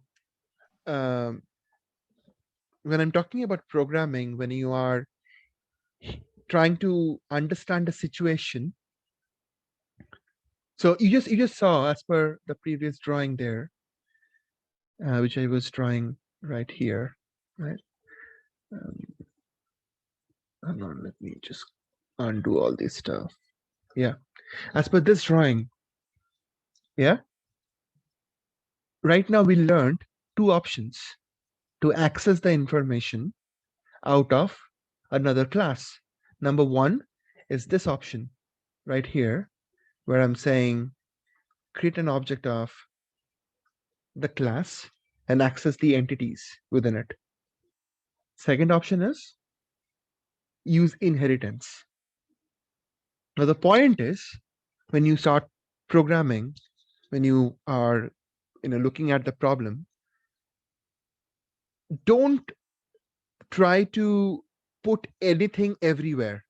All right, try to evaluate the situation and then take an informed decision. Ask yourself, do I really need to use an inheritance? Why? If your mind says yes, then ask it again, why? Why can't I not do it without inheritance? Do I see an exact requirement for inheritance? Meaning I will have a common situation or common template like students, and then my classes or my objects should have special abilities. Do I have something like that? If I have something like that, then I'll go for inheritance without any problem at all. If I don't, then if I don't have that answer as yes, then my good old option of students Komal equals new students, this object will work. Always ask yourself, is this the right approach? Is that understandable? Yes, no? Yes. Okay, great stuff. Very good. Let's see what else we have. Okay, so now that we understand inheritance, there are three different type of inheritance that we are talking about here. Number one is a single inheritance, multi-level inheritance, and hierarchical inheritance. Okay, the one that I was explaining just a minute back is a hierarchical inheritance. Why? This is students. This was students. And this was Anisha and Komal. So this is a hierarchical inheritance that I just spoke about. Okay, you can have multi-level inheritance, meaning you can have a grandparent, a parent, and the child. So the properties of grandparent will be inherited to the parent, and from there it will be inherited to the child. You can have a layer like that, or you can have just single level inheritance where class B is extending to class A. Even that is possible. There are three types of inheritance. Please watch this video one more time. I've given few examples as well, I believe. Take a look into it and it will make more sense to you. However, I have also said that this inheritance is not possible. Multi-level, multiple inheritance not possible, meaning one single class inheriting to two parent classes. That is not possible. Okay, and also the second thing is not possible, that is hybrid. Class D is extending to class B and C, and then these two guys are extending to class A. This hybrid is also not possible. It's not possible because this part itself is not possible, right? Because this section itself is not possible. You cannot extend class D at the same time to class B and C. You cannot do that. You cannot write it something like this. You cannot say that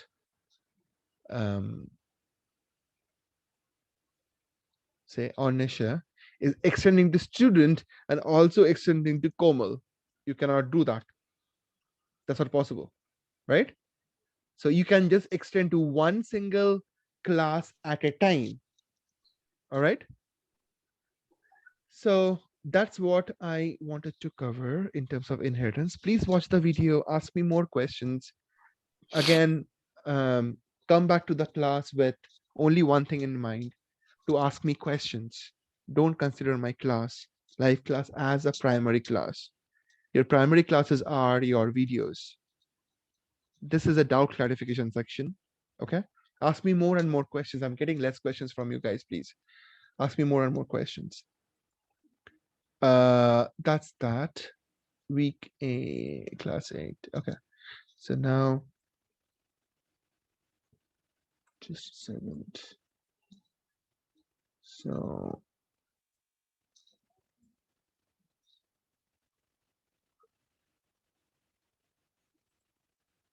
class 9.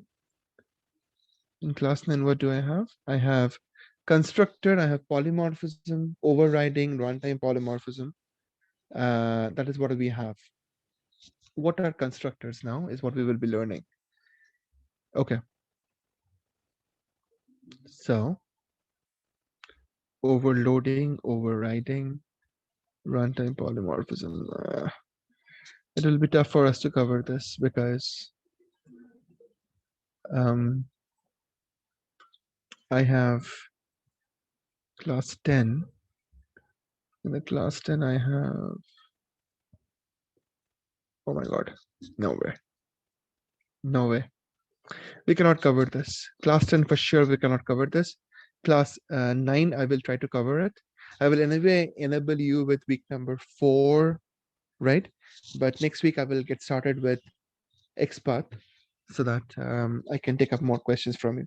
Guys, I told you earlier also that when I say that it's a 4 months course, it doesn't have to be 4 months course. It can go beyond that. And I'm absolutely flexible for it.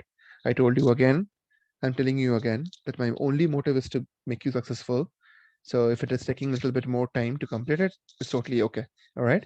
So don't rush. I want it's all about the quality. It's not about the quantity. Okay. Whatever time you're spending towards the learning, give 200% of yours. All right. So that's cool. Like you see, Shoaif, he started with the previous batch in the month of February, even on Nisha, and they couldn't cope up, right? And because of their personal work schedule and stuff, right? So they came back to me in this batch. So similarly, the flexibility is there. If you are not comfortable to finish up everything, you can join to me in the next batch. My next batch starting from 3rd July. So you can join to me if you have any questions. You can join me again and ask me more questions about it. It's all about quality, guys. All right. So keep that in mind. So let's go to class 10. No, sorry, not this. Class 9. Okay. Constructors, overloading, polymorphism, and those stuff, right? What is constructors? As the name suggests, constructor will let us construct the class with some initial state. It is called as an instance of the class. It is called when an instance of the class is created. What do I mean by that? Look at the same example. Students class. Okay. I have some methods here. especially set methods, set name, set gender. So what am I doing? If you look at the test students class, what am I doing? What is the problem? The problem is that, you see, as a part of Sunit, when I'm creating the object of Sunit or for Shoaib, what am I doing? I'm first creating the object called Sunit. Once I'm done with that, I'm saying Sunit dot set name, where I'm giving the value, Sunit dot set gender, where I'm giving the value, same for Shoaib. So I'm accessing this method called set name in order to set the value inside the variable. Which variable, guys? Which variable I'm setting the value here? Name. Exactly, name variable. And this is the gender variable. Correct? So if that's the case, I'm using some extra methods here, set name, set gender. You don't need that to happen. I mean, you don't need to create a separate method to set the value. We can use constructor. Constructor will help us to construct the object, like object meaning Sunit and Soef, they are object. They're object of students class. So I can construct the object of Sunit or Shoaib with some initial state of the object, meaning with some initial value of the object given to the object. So when I'm saying set name or set gender, you just said I'm putting the value inside the variable name and the variable Sunit, variable gender. So name and gender. I have a question for you. Do you, not a question, but just to make sure that you understand this.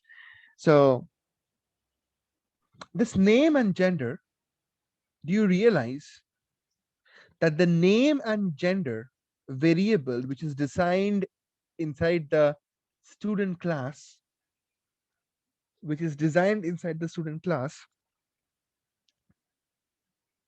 is actually entirely different than the student's object or the Sunit object and the Shoaib object, meaning the Shoaib object and the Sunit object is absolutely different from each other. Do you understand that? Yes. Yes. So Sorry, Sovik, my internet connection went bad. I was not able to hear the question. okay, so what I'm trying to say here is that, do you understand the fact that Sunit object and the Shoaib object leave the value, not from the value perspective, but just from the object perspective? Do you realize that they are absolutely different from each other, right? Yes or no? Hello? Kamal? Hi, Sovik. Sorry, my internet connection went bad. I was not able to hear the question. I'm saying, do you understand that the Sunit object and the Shoaib object are absolutely different from each other? Yes. They are different from each other, not just because of the value, but also because of the position or the location of the objects, right? Yeah. Okay. So the point is, when I say Sunit.set name, I'm getting a separate value. Set gender, I'm getting a separate value. The point is that these values which I'm setting, they are set for the object Sunit. Yes or no? Yeah. These values are set for object Sunit. These values are set for object Soef, right? So now the point is, instead of using this methods called set name, set gender, I can avoid these guys or call out these methods with the help of something called as constructor. What will constructor do? Constructor is going to give me an option to set the value inside the variables right when I am instantiating the object. That means in line number 19 or line number 28. When my line number 19 gets executed, at the same time, I can also set the value inside these variable. And that is what constructor is doing. Constructor is giving me the option to set some initial values inside all the data member. Data member means all the variables. Every class that you create in Java is having a hidden constructor. You see this particular line here, this particular bracket over here, right? What is this? It's nothing but it's calling an empty constructor. Every class in Java is having a hidden constructor. A hidden constructor looks like this. Sorry. A hidden constructor will look like this. A constructor is always created with the same name as the name of the class. So constructor will be always public in nature. Public in nature. It will not have any return type like methods. Okay, it will look like a method, but it's not a method because it has no return type. So public, and the name of the constructor will be same as the name of the class. So students, right? Understood? Students.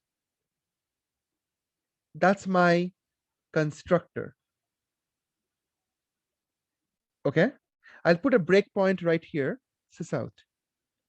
And that's the only change I did. This constructor has no activity at this moment.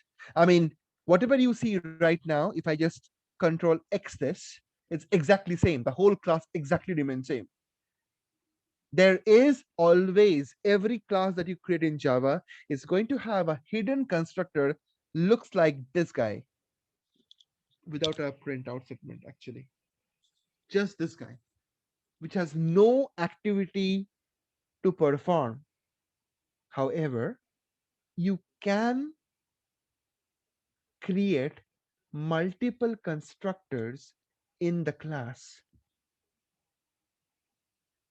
I want to prove first thing that an empty constructor exists just by putting a breakpoint line number 9. And then let's go back to test students. You see in test students, I'm not doing any changes. I'm still instantiating the object of Sunit exactly the way it was done earlier. I'm not doing anything. All I did is I wanted to trap the call to the constructor, student constructor, when I created this constructor over here. I want to trap it. So let's just try to run this program in Java in the debug mode, debug Java application, and let's just see something. You just saw that I got trapped in here right now. This call was made when the object got created. This call was made automatically. Nothing has been changed in the entire program. If I run it, so there are 4 different objects. So for every one of them, it will be created, and then I got the result back here. Same result, no change at all. But all I'm trying to say is that an empty constructor exists. Okay. However, we are not here to really discuss about an empty constructor, because empty constructor has really no activity whatsoever. We are going to try to understand about the parameterized constructor, which will make some information, which will make some difference for us. Our motive is to make cleaner code, right? So let's do that. I'll remove this printout statement. It's of no use to me. I'm going to change this constructor to a parameterized constructor. Shoaib, can you tell me how to create a parameterized constructor?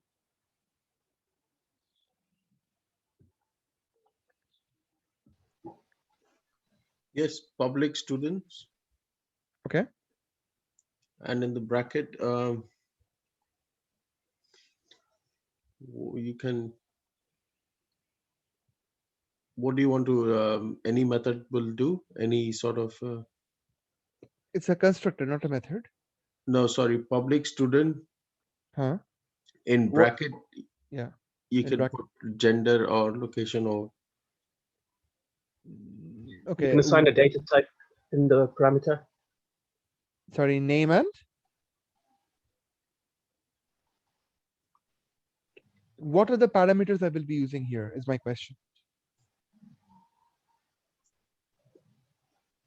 Why am I using Name. constructor? I'm using constructor to construct some information inside these data members, right? Yeah. So I had just two data members, a name and gender, right? Yeah. I had just two data member, name and gender. So I will just create a parameter that will hold the information for name and gender. So string name, string gender, right? yep. Okay. So if that's the case, then when I try to create the object of students class, obviously I will set the name and the gender. Okay. And these two value has to be set inside these variables. So ideally, it means I have no use for set name method or set gender method at all. So I remove that, number one. Okay. Number two, when I removed it, I have to somehow make sure that these values go inside. I mean, these values can be supplied inside these variables.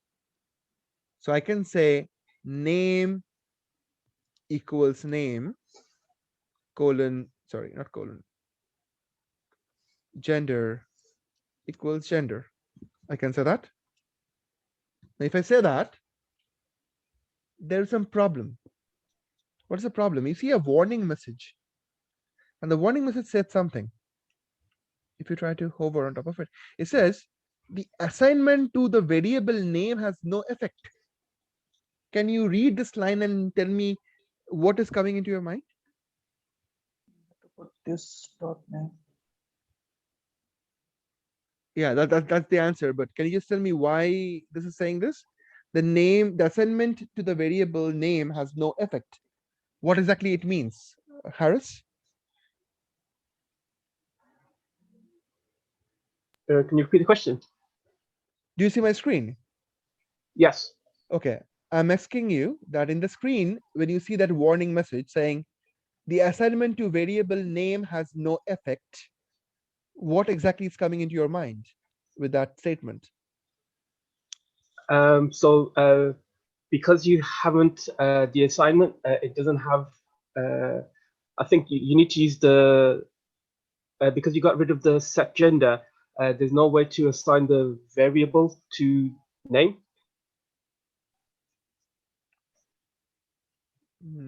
Is that what it is meaning? It says the assignment to variable name has no effect. I believe because we are saying name equal to name. So you have the variable created, but it's not returning anything. So it's null basically. Read Actually, it, read it. It's English, guys. the class attribute, like it's a name is attribute, and the value which we are passing, it's the same name. So the Java is getting confused. Exactly. You need to use different name. That is one way. Very good. That is one way. Very good. But if I don't want to do that, then what else I can do? This can dot name. Exactly. Very good, Shoaib. Thank you. So I will use this dot name and this dot gender. Why do I want to do that? What was the problem? Again, let me see. What's the problem? This name over here, the name parameter or the gender parameter is exactly same as what I show here in the attribute. They have the exact same name. The variable names are same. The variable names are same as the parameter name.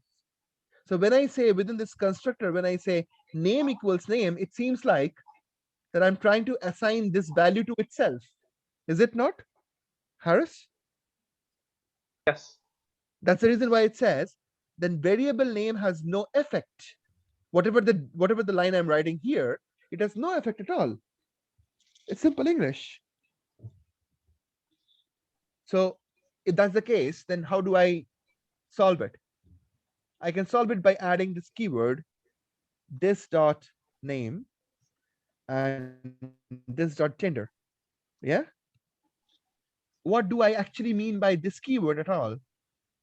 This keyword means that the object that you're creating for students, for that particular object, consider the variable name, or for that particular object, consider the variable gender.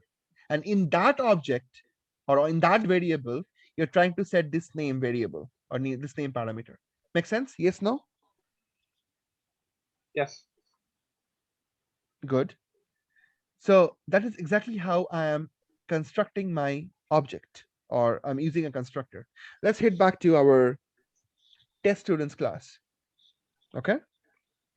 I don't need the access to the set name and set gender at all. All I have to do is I have to pass on shof and male just there. It is my constructor now. I'm calling a constructor now. I don't even need these guys at all. Remove it. So you see, I'm just trying to clean up my code. I'm taking out unwanted stuff, and I'm making sure that I'm using a constructor to construct my object. At the same time, I am setting the value inside it. Do you understand the requirement for constructor now, guys? Yes, no? Yes. Okay. Let's try to ask the same question to Anisha. Anisha, can you tell me in your words, what is a constructor? Why do I want to care to use it? Basically, constructs are used to write clean codes. When we don't have to repeat a lot of statements in the program. Is that what I just said? I mean, you just caught the last part of the entire discussion. What did I talk about constructor? Why do I even need it? Can you give it another try?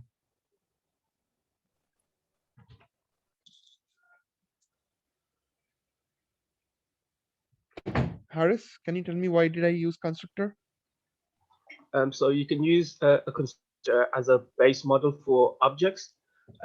From there, with the constructor, then you can, rather than having to use get and set methods, what you can do then instead is directly put the parameters into the object itself.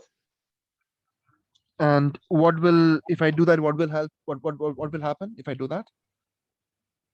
So it's cleaner code, so you don't have to use as much code. Okay, that's the last bit, but the main reason for constructor is that you're trying to construct an object directly by setting the value inside through constructor. You don't have to write, Yes. you don't have to write separate methods like set name, set gender to put the value inside the method or inside the class objects, right? Yes. Yeah. Okay, that's cool. So that's a constructor. All right. Now, if that's the case, then let me try to remove other stuff. These guys. Okay, I will actually comment out this whole section because constructor works a little bit different with inheritance, and I will explain that in a minute. Hold on. Let me just finish up the Sunit part as well. Okay, and that's male. Perfectly fine. Remove this guy completely. All right, and that's all. I have these two guys. Simple. Let's run the program. Just test students, run the program.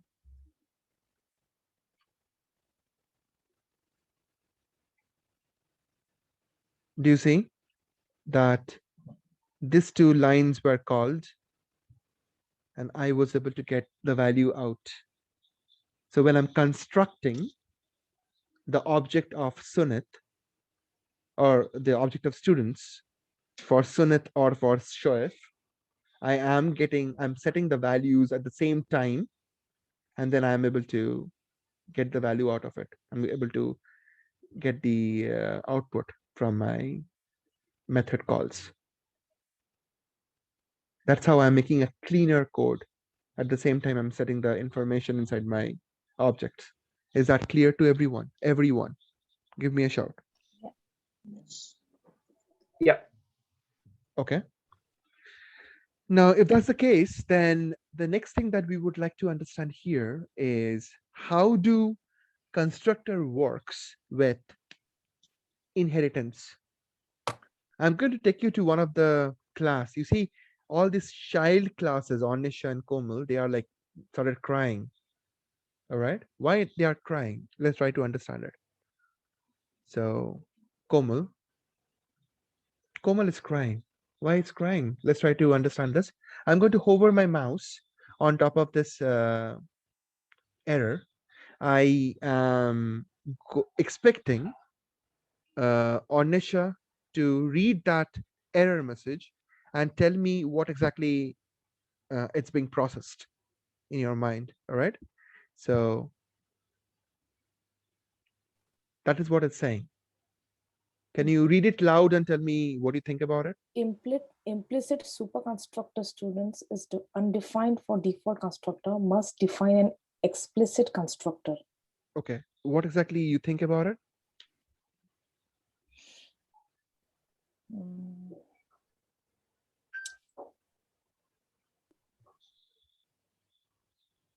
So what I can see from the below the fix from there is basically asking to add a constructor.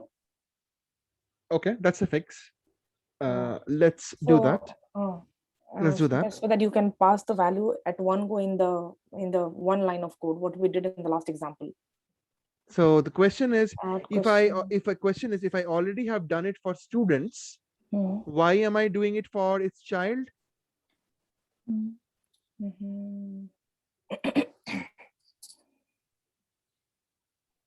It's the default because you use the extends keyword from the students. That is the base constructor because you haven't given a default. So because the default has the name and the gender string, you have to add those as well for the students. No. Can I try? Please go on.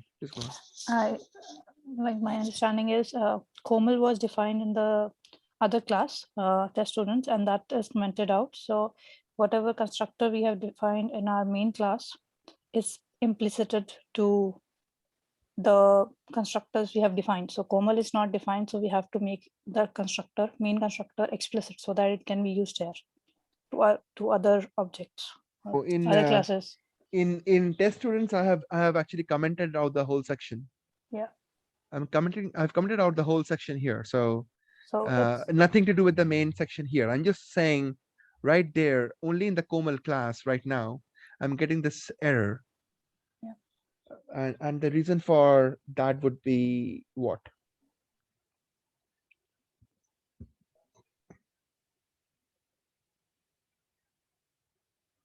Okay. Sorry, Swami, can I give it a try? Please go on. I think we need a constructor in Komal because the child has to behave similar to the parent. Very good. Very good. Awesome. See? You guys are able to answer it, man. Thank you. I'm so happy. Yes, the child has to behave like the parent. That is exactly what I'm trying to say here. This thing doesn't matter if you don't have an explicit constructor in the parent, meaning students class is having an explicit constructor. You have a parameterized constructor in the students class. Students class is a parent class to the child class. Because of that reason, because students class has a explicit parameterized constructor, that's the reason Komal class is crying and telling me that I need to have a similar explicit constructor, something like this. So it gives me an add constructor option. So I added that. You see that now? So it says Komal, string name and string gender. And what exactly it is doing? Look at the call. The call is nothing but it's trying to call this method, or this is called super keyword, right?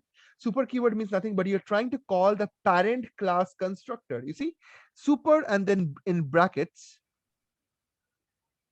super and then in brackets, you have name and gender. Yeah. In super, you have name and gender. Super and then brackets, name and gender. What does it mean? It means calling super class, or in this case, students class parameterized constructor.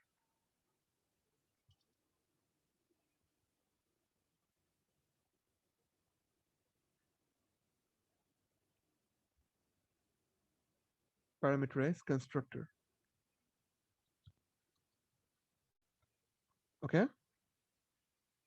Calling students class parameterized constructor. If you don't have a constructor in students class, or if you have a default constructor, I mean, every class will have a constructor, which is a default constructor, which is an empty constructor ideally, right? So if that's the case, then you don't have to go with this situation, because every class already has a hidden constructor and nobody cares. But if you have a parent class, in the parent class, if you have a parameterized constructor, that's where you have to explicitly explain that, or you have to explicitly inform that in the child class as well. So in the child class, you're saying Komal, string name, string gender, and you're calling the superclass constructor. That's how child is connected to the parent. Very good, Shoaib. Thank you. Now, let's go back to Anisha. We will do the exact same thing. Anisha is sorted. Anisha is sorted. Good stuff. And then I can just go back to the students and I can just simply uncomment it. I don't need to work with these two guys at all. Komal equals new Komal, perfectly fine. And Komal is giving the value as Komal as the name, and then the gender as female.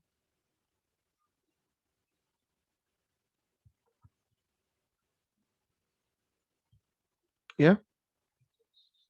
How about that? And let's go and run this. Run as Java application. You get the value for Komal completely, right? We can actually make some changes again to the child class constructor. So basically, what is my motive? I mean, my motive in the child class constructor is to make sure that at the end of the day, we are basically the constructor of the child class is somehow connected to the parent class constructor, parent class parameterized constructor. That is my whole motive. Is it not? Yes or no? Is it not? My main motive is to connect my child class constructor with the parent class constructor. That is my whole motive. Yes or no? Yes. So if that is the case, I can even do something better. Meaning, think about it. Komal, I know, or you know, or whoever is writing the program, we know that Komal as an object or a class is going to have the name as Komal always. And she is a female. So do I really need to talk about parameterizing it here? Let's not do it. Remove this. How about that? Remove it. Give the name hard-coded. Is it possible? It is absolutely possible, because I know Komal is going to have the name as Komal always, and the gender is always female. So why can't I even do that? I can even do that, right? Female, right? And when I do that, then I don't even care to inform it here. So everybody, or whoever is creating the Komal class, they will be just calling the default constructor of Komal, but eventually the default constructor of Komal is calling the parameterized constructor of student. Do you realize the situation? Yes or no? Yes. Always try to make things cleaner. Whenever you see that there is an approach that you can take up, ask yourself the question. So you just ask the question that, do I really need to put the value Komal over here when you are putting in the constructor? No, you don't need to. Right? And this works like a charm again. Yeah. Okay. So that's that. Constructor. Method overloading, method overriding, runtime polymorphism. Guys, I think we should call it a day, because I think today's class was quite intense, and initial classes until we are fixing up this core concepts, things will go a little slow, and there's no rush. Take it slow. It's all about the quality, guys, as I said. So next week I will start in the next week class. I will start with the overloading and overriding. I will anyway enable you with week number 4 for you to make it through. But next week I will start with overloading and overriding and runtime polymorphism. It will take at least 1 hour for us to cover that 3 concept, especially this concept, runtime polymorphism. It's very important, very, very important. There are 2 things: polymorphism, which is easy to understand, polymorphism or overloading. It is easy to understand, but runtime polymorphism make things a little bit complicated, which I will explain. If you can come to the class by watching this video, it'll help you. So please be ready. And I will enable with you for the week number 4. I will get you the week number 3 solutions, and that's it. So what do you think, guys, for today's class? Your concepts are much clearer now. Whatever I just spoke about, what is the need of constructor, what is inheritance, all the stuff. Is it clear now? What is an object? Why do I even need an object? Why do I need a main class? All those things. Is it clear? Yes or no? Yes, a lot more clear now. Okay. So how do you judge that a concept is clear? I think the best way to judge that is after the class, you take a quick break and then sit back with it immediately, and then just try to recap whatever I just spoke about. Try to create some programs to get a confirmation that you understand this. Can we all agree that we can do that? Oh, Yes, no? yeah. That's right. Yeah. Okay, very good. All right, awesome. Thanks for the class. Thanks for joining the class. And I have already requested for the payments to this class. So whoever didn't process it, could you please try to get it done sooner? All right. Okay, that's pretty much about it for today. Let's come back next weekend, same time. And yeah, happy learning. Thank you, guys. Yes, thank Thanks you. a lot, sir. Thanks a lot, Souvik.